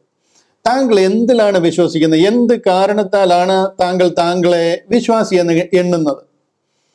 ചോദിച്ചാൽ പറയും ഞാൻ ക്രിസ്തു ഇവിടെ വന്നു, കർത്താവ് യേശു കർത്താവാണ്, എൻ്റെ പാപത്തിന് വേണ്ടി മരിച്ചു. എൻ്റെ പൊന്നു സഹോദര, അതറിയാൻ വയ്യാത്ത ആളിവിടെ ഇല്ല. അതിൻ്റെ അർത്ഥം താങ്കൾ വിശ്വാസിയാണെന്നല്ല, താങ്കളെക്കാൾ സ്പഷ്ടമായിട്ട് അത് സാത്താൻ അറിയാം. അതിൻ്റെ അർത്ഥം സാത്താൻ ഒരു നല്ല വിശ്വാസിയാണെന്നാണോ? കർത്താവ് ഇവിടെ വന്നു മരിച്ചു എന്നുള്ളതിലെ താങ്കളുടെ വിശ്വാസമോ കർത്താവിനെ അടക്കിയെന്നും പുനരുദ്ധാനം ഉയർത്തെഴുന്നേറ്റെന്നും സ്വർഗാരോഹണം ചെയ്തുവെന്നും ഇതെല്ലാം ഫാക്റ്റാണ്. ഇതിലൊന്നും താങ്കൾ വിശ്വസിക്കുന്നതുകൊണ്ടല്ല താങ്കൾ വിശ്വാസി എന്ന് പറയുന്നത്. അങ്ങനെയാണെന്നുണ്ടെങ്കിൽ ഈ ഉലകത്തിലുള്ള ഒരുമാതിരിപ്പെട്ട ക്രിസ്ത്യാനി ആകണമെന്നൊന്നുമില്ല. അല്ലാതെ തന്നെ ഒത്തിരിയും പേര് വിശ്വാസികളായനെ അങ്ങനെയാണെന്നുണ്ടെങ്കിൽ. ഇന്ന് ഇതാണ് സാത്താൻ നമ്മുടെ കണ്ണ് മൂടി കെട്ടിയിരിക്കുക. ഈ കണ്ണ് തുറക്കാൻ ആ പോളിനെ അയച്ചിരിക്കുന്നത്. ഈ കണ്ണ് മൂടി കെട്ടിയിട്ട് അവിശ്വാസിയാണെന്ന് ഒരുത്തർക്ക് പോലും പറയാൻ പറ്റുന്നില്ല. ഞാൻ ആ ഗ്രൂപ്പിലായിരുന്നപ്പോൾ എന്നോട് ചോദിച്ചു കഴിഞ്ഞാൽ ഞാൻ പറയും ഞാൻ നല്ല ഒന്നാന്തരം ഒരു വിശ്വാസിയാണെന്ന് പറഞ്ഞേനെ. പക്ഷെ എനിക്ക് എന്തിനാ വിശ്വസിക്കണമെന്ന് മനസ്സിലായിട്ട് കൂടിയില്ലായിരുന്നു. ഇന്ന് ആ കൂട്ടരെ എടുത്തു കഴിഞ്ഞാലും ക്രിസ്തൻഡത്തിലുള്ള 99% ജനത്തിനെ എടുത്തു കഴിഞ്ഞാൽ നിങ്ങൾക്ക് അവർ എന്തിൽ വിശ്വസിക്കണമെന്ന് അറിയത്തില്ല. എന്തിൽ വിശ്വസിക്കണമെന്നേ അറിയത്തില്ലെങ്കിൽ പിന്നെ താങ്കൾ എന്തിന്റെ വിശ്വാസിയാണ്? ഇവിടാണ് ഈ വാക്യത്തിന്റെ പ്രസക്തി. ഈ വാക്യത്തിന്റെ പ്രസക്തി ഇവിടെ. അവിശ്വാസികളുടെ കണ്ണ്, അവിശ്വാസികളുടെ മനസ്സ് കുരുടാക്കിയിരിക്കുക. മനസ്സിലായോ? അത് എന്തിനാ കുരുടാക്കിയിരിക്കുന്നേ? യേശു ക്രിസ്തുവിന്റെ തേജസ്സുള്ള സുവിശേഷം പ്രകാശിക്കാതിരിക്കാൻ പോളിനെ അയച്ചിരിക്കുന്നത് ഇത് പ്രകാശിപ്പിക്കാനാണ്. എന്നാൽ ഇത് ഒരു വിധത്തിലും പ്രകാശിക്കല്ല. ഇത് പ്രകാശിക്കാതിരിക്കാൻ സാത്താൻ ചെയ്തിരിക്കുന്ന ഒരു തന്ത്രമാണ് എല്ലാവരും വിശ്വാസിയാണെന്നൊരു വിശ്വാസം അവർക്ക് കൊടുത്തിരിക്കുക. എല്ലാവരോട് ചോദിച്ചാലും ഞങ്ങൾ പിന്നെ ഒന്നാന്തരം വിശ്വാസിയാണ് എന്നൊരു ധൈര്യം അവർക്ക് കൊടുത്തിരിക്കുക. ഒരു ഫോൾസ് ബിലീഫ് അവരുടെ ഉള്ളിൽ കൊടുത്തിരിക്കുക. നിങ്ങൾക്കറിയാം, നമ്മളെ തുടർമാനമായിട്ട് ശ്രദ്ധിക്കുന്നുണ്ട് എന്താണ് വിശ്വാസത്തിന്റെ ഡെഫിനേഷൻ, ആരാണ് വിശ്വാസി എന്ന് നമുക്കറിയാം. ഒരു വിശ്വാസി എന്ന് പറയുന്നത് യേശു ക്രിസ്തു ആണെന്ന് വിശ്വസിക്കുന്നതല്ല, കർത്താവ് ലോകത്തിൽ വന്നു മരിച്ചു അടക്കപ്പെട്ടു ഉയർത്തെഴുന്നേറ്റു എന്നുള്ളതല്ല, കർത്താവ് സ്വർഗത്തിൽ പോയി തിരിച്ചു വരും പാപികളെ രക്ഷിപ്പാനായി കർത്താവ് ക്രൂശിൽ മരിച്ചു, ഇതൊന്നും അല്ല വിശ്വാസത്തിന്റെ ഡെഫിനേഷൻ. വിശ്വാസത്തിന്റെ ഡെഫിനേഷൻ എന്താന്ന് ചോദിച്ചു കഴിഞ്ഞാൽ, ഞാൻ പാപിയായിരുന്നു, എന്നെ രക്ഷിക്കാൻ ഈ ഉലകത്തിലെ ഒരു സംഗതിക്കും കഴിയാത്തവണ്ണം ഞാൻ പാപിയായിരുന്നു, ഞാൻ മരിച്ചു കഴിഞ്ഞാൽ നിത്യ നരകാഗ്നിയിലേക്ക് പോകും. ഇതിനിടയിൽ വേറെ ഒരു സംഗതിയും എന്നെ രക്ഷിക്കാനായിട്ട് ഇവിടെ ഇല്ല, ഒരു സിസ്റ്റവും ഇല്ല. എന്ത് ചെയ്താലും ഞാൻ നരകത്തിലേക്ക് പോകും. കാര്യം ഞാൻ മരിക്കുന്നത് എൻ്റെ പാപം കാരണമല്ല, ആദാം ചെയ്ത പാപം കാരണമാണ്. 1 വയസ്സുള്ള ഒരു കുഞ്ഞ് അല്ല 2 വയസ്സുള്ള ഒരു കുഞ്ഞ് മരിക്കുന്നത് അവന്റെ പാപം കാരണമല്ല, ആദാമ്യ പാപം അവനിൽ നിൽക്കുന്നുണ്ട്. ആദാമ്യ ബ്ലഡ് ലൈനിൽ അവൻ ജനിച്ചിരിക്കുന്നത്, ആ DNA അവന്റെ ബ്ലഡിലുള്ളത്. അതുകൊണ്ട് ആ പാപത്തിന്റെ ശമ്പളമായിട്ട് മരണം കടന്നു വന്നിരിക്കുക. അത് 2 വയസ്സുള്ള കുഞ്ഞായാലും 2 മാസം പ്രായമായ കുഞ്ഞായാലും 20 വയസ്സുള്ള ആളാണെങ്കിലും 80 വയസ്സുള്ള ആളാണെങ്കിലും ഒക്കെ മരിക്കുന്നതിന്റെ കാരണം ആദാമ്യ പാപമാണ്. ആ പാപത്തിന് ഞാൻ അടിമപ്പെട്ടിരുന്നു. ആ പാപത്താൽ എൻ്റെ മുന്നിൽ മരണം സുനിശ്ചിതമായിരുന്നു. എന്നെ രക്ഷിക്കാൻ ഒരു മാർഗവും ഇവിടെ പറഞ്ഞിരുന്നില്ല. ഞാൻ പാപിയായിരുന്നു. അങ്ങനെ പാപിയായിരുന്നു എന്നെ രക്ഷിക്കാൻ എൻ്റെ പാപം തൻ്റെ തോളിലേറ്റി കർത്താവായ യേശു ക്രിസ്തു എനിക്ക് പകരമായിട്ട് കാൽവറിയിൽ ഒരു പ്രൊപ്പിച്ചിയേഷൻ ഡെത്ത്, ഒരു മറുവില യാഗമായി തന്നെ ബലി അർപ്പിച്ച് എൻ്റെ പാപം തൻ്റെ തോളിലേറ്റി എനിക്ക് പകരമായിട്ട് മരിച്ചു എന്നല്ല, എൻ്റെ മരണം, കർത്താവിൻ്റെ മരണം എൻ്റെ മരണമായി തീർന്നു. അങ്ങനെ എൻ്റെ പാപങ്ങളെ കർത്താവിൻ്റെ തോളിലേറ്റിക്കൊണ്ട് എൻ്റെ പാപത്തിന് പരിഹാരമായിട്ട് കർത്താവ് ഒരു പ്രായശ്ചിത്ത യാഗമായിരിക്കുക. ഇതിനെ പ്രൊപ്പിച്ചിയേഷൻ ഡെത്ത് എന്ന് പറയുന്നത്. ആ കാൽവറി യാഗത്തിലൂടെ എൻ്റെ പാപം കഴുകിപ്പോയിരിക്കുക. ഞാൻ ഇനി പാപിയല്ല. എൻ്റെ പാപം കർത്താവ് തൻ്റെ തോളിലേറ്റി ആ പാപത്തിനൊരു പരിഹാരം വരുത്തിയിരിക്കുക. അതിൽ ഞാൻ ആഴമായിട്ട് വിശ്വസിക്കുമ്പോൾ ആ കർത്താവിൻ്റെ നീതി എൻ്റെ നീതിയായി കണക്കിടുക. ഇതിനെയാ ഇമ്പ്യൂട്ടഡ് റൈച്ചസ്നെസ് എന്ന് പറയുന്നത്. കർത്താവ് നടത്തിയിരിക്കുന്ന ആ പ്രായശ്ചിത്ത യാഗത്തിൽ ഞാൻ പരിപൂർണമായിട്ട് സമർപ്പിക്കുകയും അതിൻ്റെ മുന്നിൽ എന്നെ സാഷ്ടാംഗം സമർപ്പിക്കുകയും ചെയ്തു കഴിയുമ്പോൾ ആ ഒരു വിശ്വാസത്താൽ എൻ്റെ പാപം മാഞ്ഞു പോവുകയാണ്. കർത്താവ് എനിക്ക് പകരമായിട്ട് ആ പാപം അതിനൊരു പരിഹാരം വരുത്തിയിരിക്കുക. കർത്താവിൻ്റെ ആത്മാവ് എൻ്റെ ആത്മാവിലേക്ക് വന്നിരിക്കുക. എൻ്റെ ആത്മാവ്, എൻ്റെ ഉള്ളിൽ ദൈവത്തിൻ്റെ ആത്മാവ് വന്നിരിക്കുക. ഇതിനെയാണ് എന്നെ കർത്താവിനോട് ചേർത്ത് ബാപ്റ്റൈസ് ചെയ്യുക. അതാ യേശു ക്രിസ്തുവിനോട് ചേരുവാൻ സ്നാനമേറ്റിരിക്കുന്ന നാം എല്ലാവരും കർത്താവിൻ്റെ മരണത്തിൽ അനുരൂപരാകുവാൻ, മരണത്തോട് പങ്കാളിയായി തീരുവാൻ സ്നാനപ്പെട്ടിരിക്കുക. നിങ്ങൾക്ക് മനസ്സിലാകുന്നുണ്ടോ ആ ഭാഗം നിങ്ങൾക്ക് മനസ്സിലാകുന്നുണ്ടോ? എൻ്റെ പാപത്തിന്റെ പരിഹാരത്തിന് വേണ്ടി കർത്താവ് പേഴ്സണലായിട്ട് എൻ്റെ പാപത്തെ തൻ്റെ തോളിലേറ്റുകൊണ്ട് ആ കർത്താവ് ഒരു പ്രായശ്ചിത്ത യാഗം നടത്തിയിരിക്കുക. അതിലെ എൻ്റെ പരിപൂർണമായ വിശ്വാസത്താൽ എൻ്റെ പാപത്തിന് പരിഹാരം വരിക. ആ ദൈവത്തിൻ്റെ ആത്മാവ് എൻ്റെ ഉള്ളിലേക്ക് വരിക. കർത്താവിൻ്റെ മരണ അടക്ക പുനരുദ്ധാനത്തിന് നാം പങ്കാളിയായി തീരുക. ദൈവത്തിന്റെ ആത്മാവ് നമ്മിലേക്ക് വരിക. ഇതിനെയാണ് സ്നാനം എന്ന് പറയുന്നത്. യേശു ക്രിസ്തുവിനോട് ചേരുവാൻ സ്നാനമേറ്റിരിക്കുന്ന നാം യേശു ക്രിസ്തുവിനെ ധരിച്ചിരിക്കുന്നു. ദൈവത്തിന്റെ ആത്മാവ് നമ്മുടെ ആത്മാവിലേക്ക് വരികയും നമ്മളെ ദൈവിക ആത്മാവിനാൽ കവർ ചെയ്യപ്പെട്ടിരിക്കുകയാണ്. എൻ്റെ ആത്മാവ് ഇല്ലാത്തവൻ എനിക്കുള്ളവനല്ല, റോമാലേഖനം 8-10 പറയുക. അങ്ങനെ നമ്മുടെ പാപം ദൈവം അതിനൊരു പരിഹാരം വരുത്തിയിരിക്കുക. അതിലെ പരിപൂർണ വിശ്വാസത്താൽ നാം ഈ സെക്കൻഡിൽ, the moment you trust in that, the death, burial and resurrection of Jesus Christ, നമ്മെ ദൈവം തന്നോട് ചേർക്കുക. പരിശുദ്ധ ആത്മാവിനാൽ നമ്മളെ മുദ്രയിടുക. വീണ്ടെടുപ്പിൻ നാൾ വരെ നമ്മളെ ഈ ദൈവ സ്നേഹത്തിൽ നിന്ന് ഒരു ശക്തിക്കും പിന്നെ മാറ്റുവാൻ കഴിയത്തില്ല. ഇതിലെ പരിപൂർണമായ വിശ്വാസത്തിനെയാണ് വിശ്വാസം അല്ലെങ്കിൽ വിശ്വാസി, അങ്ങനെ വിശ്വസിച്ച ഒരാളെയാണ് വിശ്വാസി എന്ന് പറയുന്നത്. നിങ്ങൾ ഇനി ഒന്ന് ആലോചിച്ച് നോക്കിക്കാട്ടെ, നിങ്ങൾക്ക് അറിയാവുന്ന എത്ര പേര് ഇത് വിശ്വസിച്ചിട്ടുണ്ടെന്ന്. ഇത് വിശ്വസിച്ചിട്ടുള്ള ഒരാൾ പോലും പിന്നെ അടുത്ത ഒരു കാര്യത്തിന് പോകത്തില്ല. അവന്റെ രക്ഷയ്ക്ക് വേണ്ടിയിട്ട് പിന്നെ വേറെ എന്തെങ്കിലും കാര്യങ്ങൾക്ക് വേണ്ടി രക്ഷയ്ക്ക് പോകുന്നു എന്ന് പറഞ്ഞു കഴിഞ്ഞാൽ അവന് ഇതിനകത്തൊരു വിശ്വാസവും ഇല്ലായിരുന്നു എന്നാണ്. അങ്ങനെ വിശ്വാസം ഉണ്ടോ ഇല്ലയോ എന്ന് നമുക്ക് ദൈവത്തെ കബളിപ്പിക്കാൻ പറ്റത്തില്ല. കാര്യം നമ്മുടെ ഇന്ദ്രിയങ്ങളിൽ നടക്കുന്ന പരിവർത്തനമാണ് ദൈവം നോക്കുന്നത്. ഈ പുറത്തെ മനുഷ്യനിൽ കാണിക്കുന്ന ചേഷ്ടകളൊന്നും ദൈവം കാര്യമാക്കത്തില്ല. നമ്മുടെ അകത്ത് നടക്കുന്ന പരിവർത്തനം ഇന്ദ്രിയങ്ങളെ ശോധന ചെയ്യുന്ന ദൈവം, അകത്തെ മനുഷ്യനെ നന്നായി അറിയുന്ന ദൈവം, അവനുമായിട്ട് ദൈവത്തിന് കടപ്പാടുള്ളത്, ദൈവവുമായിട്ട് ബന്ധമുള്ളത്. അവനിൽ നടക്കുന്ന പരിവർത്തനമാണ് ദൈവം അറിയുന്നത്. അതിനെയാണ് വിശ്വാസി എന്ന് പറയുന്നത്. അങ്ങനെ വിശ്വസിക്കാത്ത ഒരാൾക്ക് അവന്റെ കണ്ണ് കുരുടായിരിക്കുന്നു. ദൈവപ്രതിമയായ ക്രിസ്തുവിന്റെ തേജസ്സുള്ള സുവിശേഷം പ്രകാശനം ശോഭിക്കാതിരിപ്പാൻ ഈ ലോകത്തിന്റെ ദൈവം, അതാരാ? ഈ ലോകത്തിന്റെ ദൈവമാണ് സാത്താൻ.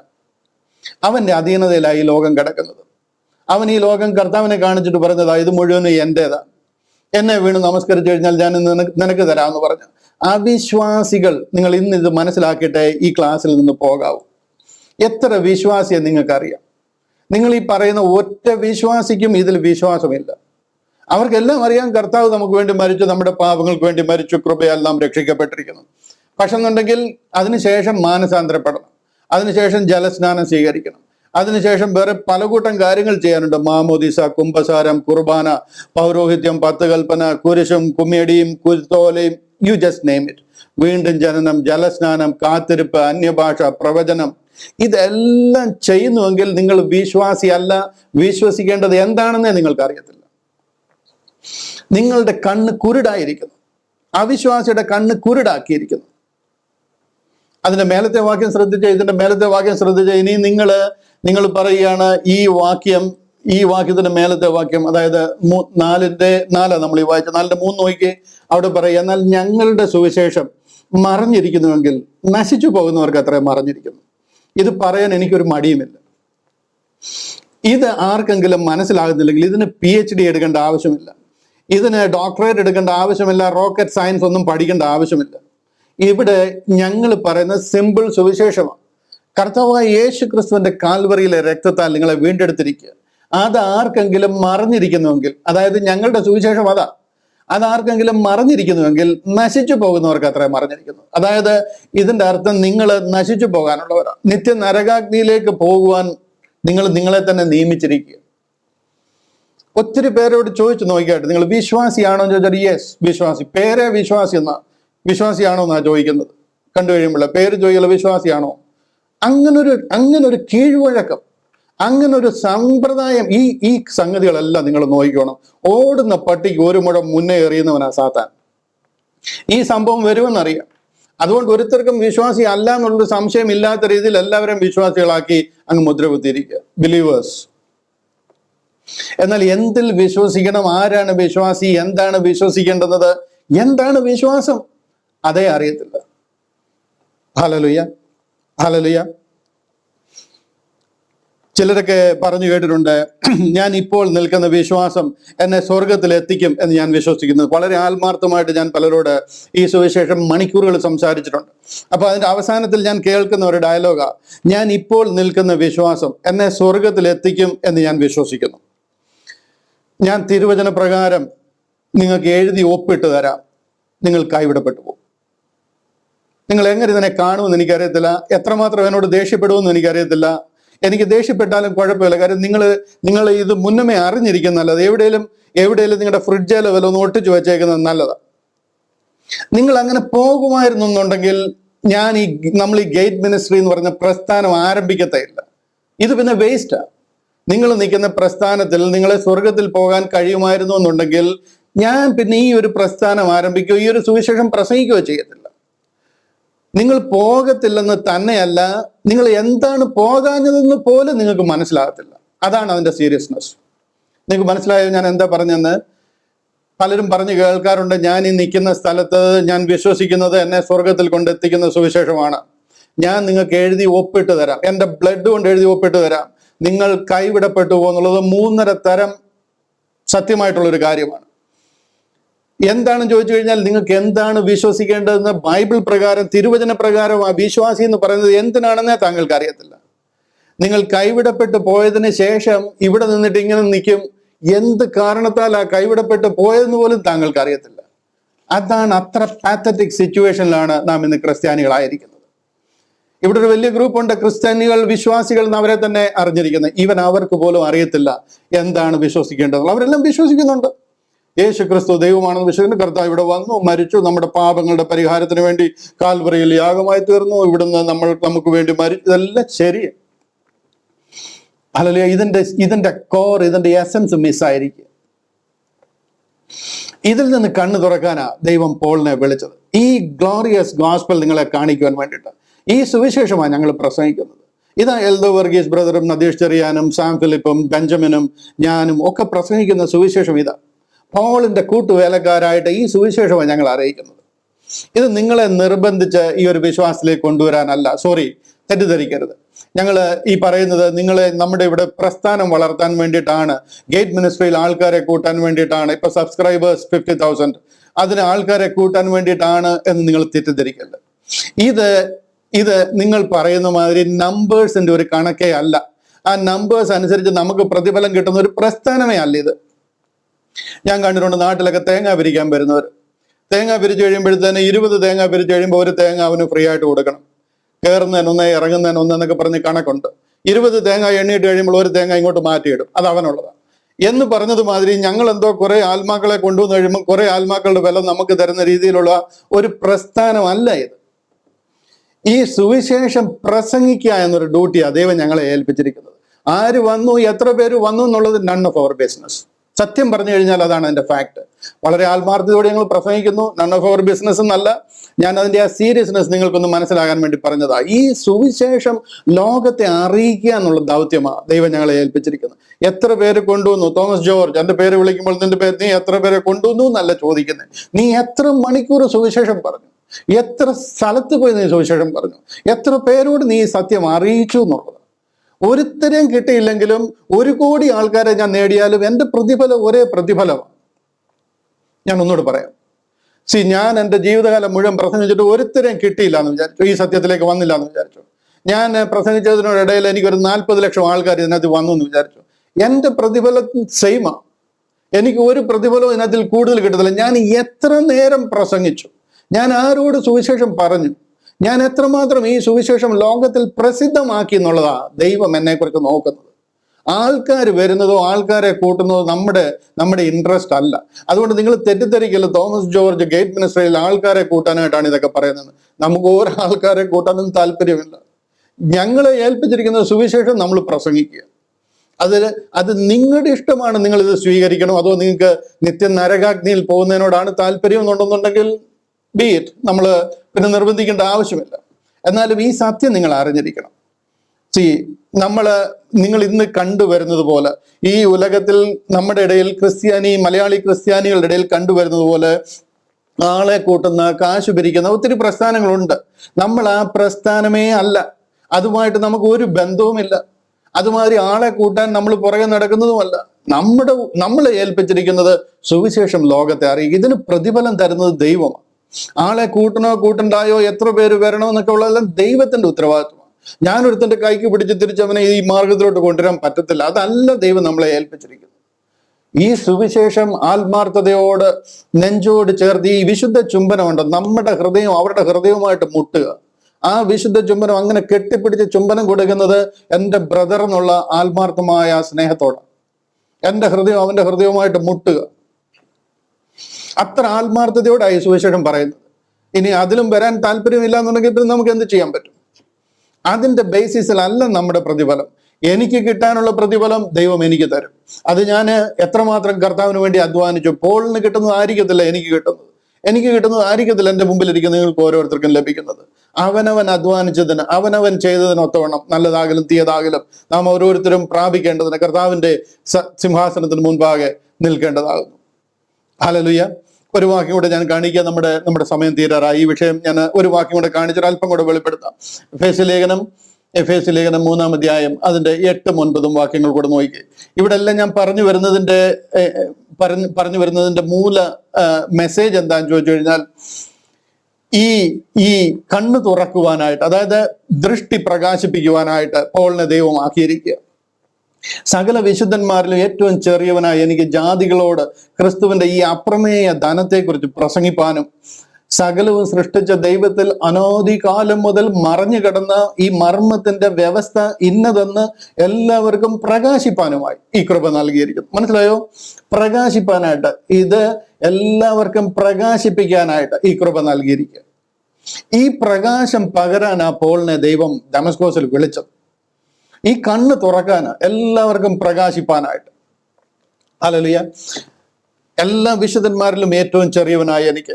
ആ പോൾ പറയുന്നത് സകല വിശുദ്ധന്മാരിലും, ഞാൻ അതുകൊണ്ട് പ്രൊജക്ട് ചെയ്യാം, സകല വിശുദ്ധന്മാരിലും ഏറ്റവും ചെറിയവനായി എനിക്ക് ജാതികളോട് ക്രിസ്തുവിന്റെ ഈ അപ്രമേയ ധനത്തെക്കുറിച്ച്, നമ്മളോട് ഈ ക്രിസ്തുവിന്റെ അപ്രമേയ ധനം, ഇതിനെക്കുറിച്ച് വേറെ ആരെങ്കിലും പറഞ്ഞതായിട്ട് ഈ ബൈബിളിൽ നിങ്ങൾക്ക് അറിയാമോ? സത്യം നിങ്ങൾ പഠിച്ചു കഴിയുമ്പോൾ നിങ്ങൾക്കറിയാം, അപ്പോസ്തലനായ പൗലോസിനെ കർത്താവായ യേശു ക്രിസ്തു സ്വർഗാരോഹണം ചെയ്തതിന് ശേഷം സ്വർഗത്തിൽ നിന്നും ഭൂമിയിൽ ഇറങ്ങി വന്ന് പേഴ്സണലായിട്ട് അപ്പോയിന്റ് ചെയ്യുക, ഈ സുവിശേഷം അറിയിക്കാനായിട്ട് ഞാൻ നിന്നെ അതിനായി നിയമിച്ചിരിക്കുന്നു എന്ന് പറയുക. ആ കർത്താവ് കൊടുത്ത ആ അപ്പോസ്തലനോട് പറയുക, സകല വിശുദ്ധന്മാരിൽ ഏറ്റവും ചെറിയവനായി എനിക്ക് ജാതികളോട് ക്രിസ്തുവിന്റെ ഈ അപ്രമേയ ധനത്തെക്കുറിച്ച് പ്രസംഗിപ്പാനും.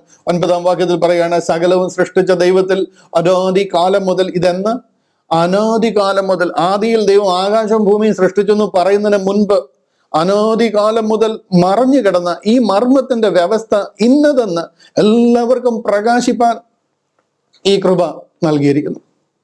എനിക്ക് നിങ്ങൾക്കും നൽകിയിരിക്കുന്നത് ഈ കൃപയെ, ഇതെല്ലാവരും പ്രകാശിപ്പാൻ. ഇതിനു വേണ്ടിയിട്ട് നമ്മൾ റോമാലേഖനം പഠിക്കുന്നത്. റോമാലേഖനത്തിന്റെ 5, 6, 7 അധ്യായത്തിൽ കൂടെ ഒക്കെ എത്ര ഭയങ്കര മഹത്വമേറിയ കാര്യങ്ങളാണ് നമ്മൾ മനസ്സിലാക്കിയിരിക്കുന്നതെന്ന് അറിയാമോ? ഈ പ്രകാശനം ശോഭിക്കാതിരിപ്പാൻ നമ്മളെ ഓരോരുത്തരെയും വിശ്വാസി എന്ന് പറഞ്ഞ് സാത്താൻ മുദ്ര കുത്തിയിരിക്കുക. എന്നാൽ ഈ വിശ്വാസികൾക്കൊന്നും എന്ത് വിശ്വസിക്കണമെന്ന് അറിയാൻ വയ്യാതെ ഈ ലോകത്തിലായിരിക്കുക. വളരെ ദാരുണമായിട്ട് കാഹളം ധനിക്കുമ്പോൾ ഇവരെല്ലാം കൈവിടപ്പെട്ടു പോകും. വളരെ ദാരുണമായിട്ട് തെറ്റായ ടീച്ചിങ്സിൽ അവരെ തളച്ചിരിക്കുക. ഇവിടെയാണ് ഈ സുവിശേഷത്തിന്റെ പ്രസക്തി. ഇവിടെയാണ് നിങ്ങൾ ഓരോരുത്തരും പോൾ ഏൽപ്പിച്ചിരിക്കുന്ന ഈ ഒരു മാൻഡിൽ കൈമാറേണ്ടതിന്റെ ആ പ്രസക്തി. ഇതുകൊണ്ടാണ് എത്രമാത്രം ഏറും തല്ലും അപമാനങ്ങളും വന്നെന്ന് പറഞ്ഞു കഴിഞ്ഞാലും നമ്മൾ ഇതിനു വേണ്ടി നിൽക്കുന്നതിന്റെ കാര്യം ഇതിന്റെ മഹത്വം എന്താണെന്ന് മനസ്സിലായതുകൊണ്ട്. കഴുത്തറുത്ത് മാറ്റി വെക്കുമെന്ന് പറഞ്ഞാൽ പോലും ഇതിനുവേണ്ടി നിൽക്കുമെന്ന് പറയാൻ കാര്യം ഇതിന്റെ മഹിമ കണ്ട സാക്ഷിയായതുകൊണ്ട്. Hallelujah, hallelujah. ഇവിടെ പറയുകയാണ്, വ്യവസ്ഥ ഇന്ന് എല്ലാവർക്കും പ്രകാശിപ്പാനായി ഈ കൃപ നൽകിയിരിക്കുന്നു. ഞാൻ ഒരിക്കൽ കൂടി അപ്പോസ്തലപ്രവൃത്തികളിലെ ആ വാക്യം വായിച്ച് അവസാനിപ്പിക്കുക. 26-ാമത്തെ അധ്യായം ഒരിക്കൽ കൂടി വായിച്ച് കേൾപ്പിക്കാം. എന്താണ് ദൈവം പൗലിനെ ലോകത്തിൽ വന്ന് ഏൽപ്പിച്ചതെന്നുള്ളത്? അവർക്ക് പാപമോചനവും എന്നിലുള്ള വിശ്വാസത്താൽ ശുദ്ധീകരിക്കപ്പെട്ടവരുടെ ഇടയിൽ അവകാശവും ലഭിക്കേണ്ടതിന് അവരുടെ കണ്ണ് തുറപ്പാനും. ഞാൻ ഈ ചില വാക്യങ്ങൾ നിങ്ങളുടെ മുന്നിൽ കാണിച്ചതെല്ലാം കണ്ണ് തുറക്കാൻ, അവരുടെ ഹൃദയ ദൃഷ്ടി തുറക്കാൻ. കണ്ണ് തുറക്കാതിരുന്നു കഴിഞ്ഞാൽ അവരുടെ കണ്ണ് അടഞ്ഞു പോയാൽ എന്ത് സംഭവിക്കും? ഹല്ലേലൂയ. ആ കണ്ണ് തുറപ്പാനും അവരെ ഇരുളിൽ നിന്ന് വെളിച്ചത്തിലേക്കും സാത്താന്റെ അധികാരത്തിൽ നിന്ന് ദൈവത്തിങ്കിലേക്കും തിരിപ്പാനും ഇപ്പോൾ ഞാൻ നിന്നെ അവരുടെ അടുക്കൽ അയക്കുന്നു എന്ന് കൽപ്പിച്ചു. ഹല്ലേലൂയ. കർത്താവായ യേശുക്രിസ്തു പൗലോസ് അപ്പോസ്തലനെ ഏൽപ്പിച്ച ഈ സുവിശേഷമാണ് പോളിന്റെ കൂട്ടുവേലക്കാരായി ഞങ്ങൾ ഓരോരുത്തരും ഇന്ന് ലോകത്തെ വിളിച്ചറിയിക്കുന്നത്. അത് നിങ്ങൾ ഓരോരുത്തരും അതിനായിട്ട് ഉത്സാഹിപ്പാൻ നിങ്ങൾ മനസ്സിലാക്കിയത്, ഇവിടെ വേറെ ഒരു മനുഷ്യനുമല്ല കണക്ക് കൊടുക്കേണ്ടത്. ഒരു സത്യം നിങ്ങൾ മനസ്സിലാക്കണം. ഒരു ദിവസം നമ്മുടെ മൂക്കിൽ നിന്ന് ശ്വാസം പോകും. രണ്ടാമതൊരു ഉമ്മ തരാൻ, ഒരു ചുംബനം തരാൻ നിങ്ങളുടെ മക്കളാകട്ടെ, നിങ്ങളുടെ കുഞ്ഞുങ്ങൾ വരെ മടിക്കുന്നത് ഞാൻ കണ്ടിട്ടുണ്ട്. ഭാര്യമാര്, ഭർത്താക്കന്മാർ മടിക്കുന്നത് ഞാൻ കണ്ടിട്ടുണ്ട്. മോർച്ചറിയിൽ നിന്ന് കൊണ്ടുവന്ന് വെച്ച് ചില മണിക്കൂറുകൾ കഴിയുമ്പോഴത്തേനും നാറാൻ തുടങ്ങും, ഈച്ച ആലാൻ തുടങ്ങും. ഒരു മനുഷ്യനെ നിങ്ങളുടെ അടുക്കത്തില്ല. നിങ്ങൾ പള്ളി പുരയിടത്തിൽ നിന്ന് പോരുന്ന് കഴിയുമ്പോഴത്തേനും തീരെ നിങ്ങളുടെ ബന്ധവും എല്ലാം കഴിയും. ദൈവത്തിന് മുമ്പിൽ നിൽക്കേണ്ട ഒരു ദിവസമുണ്ട്. വീട്ടിൽ മാമനെയും മച്ചാനെയും മരുമോനെയും ഒക്കെ നിങ്ങൾ ഭയപ്പെട്ട് നിന്നു കഴിഞ്ഞാൽ കർത്താവിന്റെ സന്നിധിയിൽ നിൽക്കേണ്ടുന്ന ഒരു ദിവസമുണ്ട് എന്ന് മറന്നു പോകരുത്. ലജ്ജിപ്പാൻ സംഗതിയില്ലാത്ത വേലക്കാരനായി കർത്താവിന് കൊള്ളാവുന്നവരായി നിൽക്കുവാൻ, സ്വർഗത്തിന്റെ അംബാസിഡേഴ്സ് ആയിട്ട് നിൽക്കുവാൻ ദൈവം നിങ്ങളെ ഓരോരുത്തരെയും സഹായിക്കട്ടെ എന്ന് ഞാൻ പ്രാർത്ഥിക്കുക. റോമാലേഖനം 8-ാം അധ്യായത്തിലേക്ക് നമ്മൾ അടുത്ത ആഴ്ചയിൽ കടക്കാൻ പോകുക. നിങ്ങളുടെ ആ ഉറപ്പും നിങ്ങളുടെ ആ ധൈര്യവും അല്പം കൂടി ഒന്ന് ഊട്ടി ഉറപ്പിക്കുവാൻ, നിങ്ങളുടെ ഉത്തരവാദിത്തത്തിൽ നിങ്ങളെ അല്പം കൂടെ ബോധവൽക്കരിക്കുവാൻ ഞാൻ ഇന്നത്തെ ദിവസം വേർതിരിച്ചതാണ്. ഇതൊക്കെ നിങ്ങൾക്ക് അനുഗ്രഹമാകുന്നു എന്ന് ഞാൻ വിശ്വസിക്കുന്നു. കർത്താവ് നമ്മളെ ധാരാളമായിട്ട് അനുഗ്രഹിക്കട്ടെ. ഹല്ലേലൂയ. നമ്മുടെ മുന്നിലുള്ള സമയം തീർന്നിരിക്കുന്നുണ്ട്. തൽക്കാലം ഞാൻ ഇന്നിവിടെ പ്രാർത്ഥിച്ച് നിർത്തുകയാണ്. അടുത്ത ആഴ്ചയിൽ നമുക്ക് റോമാലേഖനം 8-ാം അധ്യായത്തിന്റെ പഠനത്തിലേക്ക് കടക്കട്ടെ. ദൈവം നമ്മളെ ധാരാളമായിട്ട് അതിനായിട്ട് സഹായിക്കട്ടെ. God bless you all. കടന്നു വന്ന എല്ലാവർക്കും ഒരിക്കൽ കൂടി നന്ദി അറിയിക്കുന്നു. കണ്ണൂരിൽ നിന്ന് ജോർജ് കുട്ടി പാസ്റ്റർ നമ്മുടെ മധ്യത്തിലുണ്ട്. കർത്താവിന്റെ ദാസൻ പ്രാർത്ഥിച്ച് ഇന്നത്തെ ബൈബിൾ ക്ലാസ് അവസാനിപ്പിക്കുന്നതായിരിക്കും. പാസ്റ്റർ ജോർജ് കുട്ടി, കണ്ണൂർ. അൺമ്യൂട്ട് ചെയ്ത് പ്രാർത്ഥിച്ചാട്ട് പാസ്റ്റർ. Praise the Lord. സ്നേഹനിധിയായ ദൈവമേ, പൊന്നേശു തമ്പുരാനെ, നിന്റെ സ്നേഹത്തിന്റെ മുമ്പിൽ കർത്താവിത ഞങ്ങളായിരിക്കുന്നു.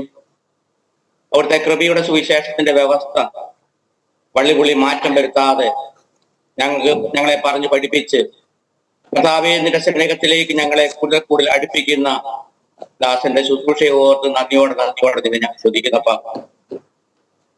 ആദാമിയ പാപത്തിൽ നിന്ന് കർത്താവെ നീ ഞങ്ങൾക്ക് വിടുതൽ തന്നു. ഞങ്ങൾ സ്വയമേ ചെയ്യുന്ന എല്ലാ പാപത്തിൽ നിന്നും കർത്താവെ നീ ഞങ്ങൾക്ക് വിടുതൽ തന്നു. ന്യായപ്രമാണ വ്യവസ്ഥയിൽ നിന്ന് കർത്താവെ ഞങ്ങളെ നീ വിമോചിപ്പിച്ചു. രണ്ടാം മരണമായ നിത്യമരണത്തിൽ ഞങ്ങളെ വിമോചിപ്പിച്ച് സ്വർഗത്തിൽ ഇരുത്തിയിരിക്കുന്നു. ഓ, നിന്റെ സ്നേഹം എത്രയോ അവസരമാണ് കർത്താവെ. പാവികളായിരുന്ന കർത്താവെ, അനേക കാലം ദൂരത്തായിരുന്നു ഞങ്ങളെ, നിത്യനാശത്തിലേക്ക് എണ്ണപ്പെട്ട ഞങ്ങളെ, കർത്താവെ നരകത്തിന് അവകാശികളായിരുന്ന ഞങ്ങളെ സ്വർഗത്തിന്റെ സർവ്വ മഹിമയും വെടിഞ്ഞ് ഈ ഭൂമിയിൽ വന്ന് ഞങ്ങൾക്ക് വേണ്ടി പാപത്തിന്റെ പരിഹാരം നീ നിവർത്തിച്ച ആ സ്നേഹത്തെ ഞങ്ങൾ ഏറ്റേറ്റ് പറയുന്നപ്പ. ഞങ്ങളുടെ ഓരോരുത്തരുടെയും പാപത്തിന് പരിഹാരമായി നീ ഗാഗുൽത്താ മലയിൽ പിടഞ്ഞു മരിച്ചു, നീ അടക്കപ്പെട്ടു, നീ ഉയർത്തെഴുന്നേറ്റ് കർത്താവെ. അത് ഞങ്ങൾ ആഴമായി വിശ്വസിക്കുമ്പോൾ ഞങ്ങൾ കർത്താവെ മരിച്ചവരായി, ഞങ്ങൾ അടക്കപ്പെട്ടവരായി, ഞങ്ങൾ ഉയർത്തെഴുന്നേറ്റവരായി, ഞങ്ങൾ സ്വർഗത്തിൽ വാസം ചെയ്യുന്നവരായി ഞങ്ങൾ മാറ്റപ്പെട്ട കർത്താവെ, നിന്റെ ആ സ്നേഹം ഞങ്ങൾ അനുഭവിച്ചുകൊണ്ട് കർത്താവെ. ദൈവമേ, ഈ റോമാലേഖനത്തിന്റെ ആ പഠനം ഞങ്ങളെ എന്തുമാത്രമാണ് കർത്താവെ അതിന്റെ ആ പവിഴമുത്തുകൾ ഞങ്ങൾക്ക് പറഞ്ഞു തന്ന് ഞങ്ങളെ ബോധിപ്പിച്ച് കൃപയുടെ സുവിശേഷത്തിന്റെ മഹത്വം കർത്താവെ ഞങ്ങൾക്ക് വിളമ്പിത്തരുത് കർത്താവ്. ഒരു ദാസനെയും ദാസന്റെ കുടുംബത്തെ ഓർത്ത് നന്ദിയോടെ ശ്രദ്ധിക്കുന്നു. ശുശ്രൂഷയെ ഓർത്ത് നന്ദിയോടെ ശ്രദ്ധിക്കുന്നു. ജോലി മേഖലകളെ ഓർത്ത് ശ്രദ്ധിക്കുന്നു. ആയിരിക്കുന്ന ദേശത്തെ ഓർത്ത് ശ്രദ്ധിക്കുന്നു. അപ്പ പരിപാലിക്കുന്ന സ്നേഹത്തെ ഓർത്ത് നന്ദി പറയുന്നു കർത്താവെ. ലോകമെമ്പാടുമുള്ള ഗേസ്റ്റ് മിനിസ്ട്രിയുടെ എല്ലാ വിശുദ്ധന്മാരെയും ഓർത്ത് ശ്രദ്ധിക്കുന്നു. ആഗോള സഭയുടെ നേതൃത്വം വഹിക്കുന്ന കൊളംബോ ചർച്ചിന്റെ നേതൃത്വം വഹിക്കുന്ന ഞങ്ങളുടെ ഡേവിഡ് പാസ്റ്ററേയും കുടുംബത്തെ ശ്രദ്ധിക്കുന്നു. ലോകമെമ്പാടുമുള്ള എല്ലാ ചർച്ചുകളെയും കൂട്ടങ്ങളെയും വ്യക്തികളെയും ഒക്കെ ഓർത്ത് ശ്രദ്ധിക്കുകയാണ്. അപ്പ പരിപാലിക്കുന്ന സ്നേഹമേ നന്ദി കർത്താവേ. കർത്താവെ, അന്ന് കർത്താവെ ആദിമ നൂറ്റാണ്ടിൽ പൗലോസ് ശ്ലീഹായെ ജാതികൾക്ക് വെളിച്ചമായി രക്ഷയായി നീ നിയമിച്ചു. കർത്താവെ അപ്പസ്തലനായി നീ ഞങ്ങൾക്ക് തന്നതുപോലെ കർത്താവെ ഈ കാലഘട്ടത്തിൽ കർത്താവെ സ്നേഹമുള്ള സാറിനെയും കൂട്ടുകാരി ഞങ്ങൾക്ക് കർത്താവെ ശുശ്രൂഷയ്ക്കായി നീ ഞങ്ങൾക്ക് തന്നല്ലോ. കർത്താവെ നന്ദി പറയുന്നു. ദൈവമേ, അപ്പസ്തലനായ പൗലോസിന് സഹായിയായി തിമോത്തിയോസും തീത്തോസും ബർന്നബാസും ഒക്കെ ഉണ്ടായിരുന്നല്ലോ കർത്താവെ. അതുപോലെ യേശുമിശിയുടെ കർത്താവ് സ്നേഹമുള്ള സാറിനോട് ചേർന്ന് നിന്ന് പ്രവർത്തിക്കുവാൻ എൽദോ ബ്രദറെ പോലെയുള്ളവര് കർത്താവ്, അതുപോലെ തന്നെ ദാസിനെ പോലെയുള്ളവര് അനേകം ആൾക്കാരെ കർത്താവ് ശുശ്രൂഷയ്ക്കായി നീ വിളിച്ചതിനെ ഓർത്ത് നന്ദിയോടെ നിന്നെ ഞങ്ങൾ സ്തുതിക്കുന്നപ്പ. കർത്താവ് ഈ സുവിശേഷം ലോകത്തിന്റെ എല്ലാ മുക്കിലും മൂലയിൽ എത്തിക്കുവാൻ യേശുമിശിയെ നീ ശക്തിപ്പെടുത്തണമേ എന്ന് ഞങ്ങൾ പ്രാർത്ഥിക്കണപ്പ. ഞങ്ങൾ അനുഭവിക്കുന്ന ഈ സന്തോഷം, ഞങ്ങൾ അനുഭവിക്കുന്ന കർത്താവ്, ഞങ്ങൾ ആനന്ദിക്കുന്ന അവസ്ഥകൾ അത് സ്വർഗത്തോളം എത്തി നിൽക്കുമ്പോൾ അനേക കോടികൾ കർത്താവ് നാശത്തിലേക്ക് പോകുമ്പോൾ ഉണ്ടാകുന്ന വിഷമം കർത്താവ് എല്ലാവരും രക്ഷിക്കപ്പെടണമെന്നാണ് അങ്ങ് ആഗ്രഹിക്കുന്നത്. ഞങ്ങളും അതുപോലെ ആഗ്രഹിക്കുന്നപ്പ. ലോകസ്ഥാപനത്തിന് മുമ്പ് നീ തെരഞ്ഞെടുക്കപ്പെട്ടവർ കർത്താവെ റോമാലേഖനം 8:29-30 പറയുന്നത് പോലെ മുന്നറിഞ്ഞവരെ നീ വിളിച്ചവരെ നീ നീതീകരിച്ചവരെ തേജസ്കരിച്ചിരിക്കുന്നു എന്നുള്ള മഹാവാക്തത്വം കർത്താവി, ആ വിളി കർത്താവ് യേശുമിശിഹാണല്ലോ ഇപ്പൊ തന്നിരിക്കുന്നത് കർത്താവി. ഞങ്ങൾ കർത്താവി അനേകരോട് ഈ സാക്ഷ്യവചനം പറയുമ്പോൾ ഈ മാധുര്യമേറിയ കൃപയുടെ സുവിശേഷം, തേജസ്സേറിയ സുവിശേഷം മറ്റുള്ളവരോട് അറിയിക്കുമ്പോൾ കർത്താവെ നീ മുന്നറിഞ്ഞവരാണെങ്കിൽ അവർ വരും കർത്താവി. അറിയിക്കുക എന്നുള്ള ആ ബന്ധം കർത്താവി ഞങ്ങൾക്ക് ഇരിക്കുന്നു കർത്താവി. അത് ഞങ്ങളെ ഫലമേൽപ്പിച്ചിരിക്കുന്നതിനാൽ സ്തോത്രം ചെയ്യുന്നു. അതുകൊണ്ട് കർത്താവി ലോകത്തിന്റെ എല്ലാ മുക്കിൽ മൂലയിലും ഈ സുവിശേഷം എത്തിക്കാൻ യേശുമിശിഹായെ നീ ശക്തിപ്പെടുത്തണമെന്ന് പ്രാർത്ഥിക്കുന്നു. എല്ലാ ശുശ്രൂഷക്കാരെയും അവർ സ്തുതിക്കുന്നപ്പ, എല്ലാ ദൈവമക്കളെയും അവർ സ്തുതിക്കുന്നപ്പ. ഞങ്ങളുടെ ആവശ്യങ്ങൾ, ആഗ്രഹങ്ങൾ, വിഷയങ്ങളെല്ലാം കർത്താവെ നിന്റെ സന്നിധി ഞങ്ങൾ സമർപ്പിക്കുമ്പോൾ കർത്താവ് ഈ ലോകത്തിൽ ഞങ്ങൾ ദുഃഖങ്ങളോ ദുരിതങ്ങളോ ഇല്ലായ്മകളോ വല്ലായ്മകളോ നിന്ദനങ്ങളോ പരിഹാസങ്ങളോ അപമാനങ്ങളോ ഒറ്റപ്പെടുത്തലുകളോ കുറ്റപ്പെടുത്തലുകളോ മരണമോ ആസ്വദിക്കേണ്ട അവസ്ഥകൾ കടന്നുപോയാലും കർത്താവെ നിന്റെ സ്നേഹത്തെ ഓർത്ത് കോടിക്കോടി നന്ദി പറയുകയാണപ്പ. ദൈവമേ, നീ നന്ന ആ സന്ദേശം കർത്താവെ ആ പൗലോസ്ലിഹായ്ക്ക് കൊടുത്ത ആ സന്ദേശം, ആ ദീപശിഖ ഒട്ടും ഒളിമങ്ങാത്ത രീതിയിൽ കർത്താവ് ഈ കാലഘട്ടത്തിൽ കർത്താവെ പ്രകാശിപ്പിച്ചുകൊണ്ടേയിരിക്കുന്നപ്പ. കർത്താവ് ഇങ്ങനെ പറയുന്നു, ചെവി ഉള്ളവൻ കേൾക്കട്ടെ, ഹൃദയമുള്ളവൻ ഗ്രഹിക്കട്ടെ, എന്നൊക്കെ കണ്ണുള്ളവൻ കാണട്ടെ എന്ന് പറഞ്ഞതുപോലെ കാണുവാനും കേൾക്കുവാനും വിശ്വസിക്കുവാനുള്ള കൃപ ലോകമക്കൾക്ക് കൊടുക്കണമേ എന്ന് പ്രാർത്ഥിക്കുന്നു. താത്താൻ കുരുടാക്കി വെച്ചിരിക്കുന്ന കർത്താവേ ആ മനസ്സുകളെ കർത്താവി ഈ തേജസ്സേറിയ കൃപയുടെ സുവിശേഷം അവരുടെ ഹൃദയത്തിൽ എത്തി അവരും വിമോചനം പ്രാപിക്കാൻ തക്കവിധം ഇടപെട്ടുന്ന രീതിയിലേക്ക് ഓരോ ഹൃദയങ്ങളിൽ നീ പ്രവർത്തിക്കണമേ എന്ന് പ്രാർത്ഥിക്കണമ. ഞങ്ങളെ അതിനായി ഉപയോഗിക്കണമേ എന്ന് പ്രാർത്ഥിക്കുന്നു. നന്ദി കർത്താവി. ഞങ്ങളുടെ കർത്താവി ഇന്നത്തെ ശുശ്രൂഷ കർത്താവി ത്രിനോസിന്റെ പാഠശാല എന്ന 135-ാം എപ്പിസോഡ് കർത്താവി 21 എപ്പിസോഡായി കർത്താവി റോമാലേഖനം ഞങ്ങളെ പഠിപ്പിക്കാൻ തുടങ്ങിയിട്ടുണ്ട്. ഈ റോമാലേഖനത്തിൽ ഒളിഞ്ഞു കിടന്ന മുത്തുമണികൾ കർത്താവി ബൈബിളായ കർത്താവി റോമാലേഖനം ഞങ്ങൾ പഠിക്കുമ്പോൾ എന്തതിശയമേ ദൈവത്തിന് സ്നേഹം എത്ര മനോഹരമെന്ന് കർത്താവി ഞങ്ങൾ പാടിപ്പാടി നിന്നെ ആരാധിക്കുകയാണ്. ഇപ്പൊ അറിയില്ലായിരുന്നു കർത്താവി കഴിഞ്ഞ കാലഘട്ടങ്ങളിലൊന്നും കർത്താവി ഇന്നായി കർത്താവി നിന്റെ ആ സ്നേഹം ഞങ്ങൾക്ക് അനുഭവിക്കാൻ സാധിച്ചപ്പോൾ മുതൽ എന്തെല്ലാം കാര്യങ്ങളാണ് കർത്താവി മറന്നിരുന്ന മർമ്മറ്റി ഞങ്ങൾക്ക് വെളിപ്പെടുത്തി തരുന്നത്. സന്തോഷത്തോടുകൂടി കർത്താവി അങ്ങേ ആരാധിക്കുന്നു, സ്തുതിക്കുന്നു, മഹത്വക്കുന്നു. ഞങ്ങളുടെ ഓരോ പ്രാർത്ഥനകളും ഞങ്ങളുടെ ഓരോ ആവശ്യങ്ങളും ആഗ്രഹങ്ങളും വിഷയങ്ങളും യേശുക്രിസ്തുവിന്റെ കൃപയ്ക്ക് മുമ്പിൽ സമർപ്പിച്ചുകൊണ്ട് ഞങ്ങൾ നിന്നെ ആരാധിക്കുകയും സ്തുതിക്കുകയും മഹത്വപ്പെടുത്തുകയും ചെയ്യുന്നു. യേശുക്രിസ്തുവിന്റെ വലിയ നാമത്തിൽ തന്നെ പിതാവേ, ആമേൻ.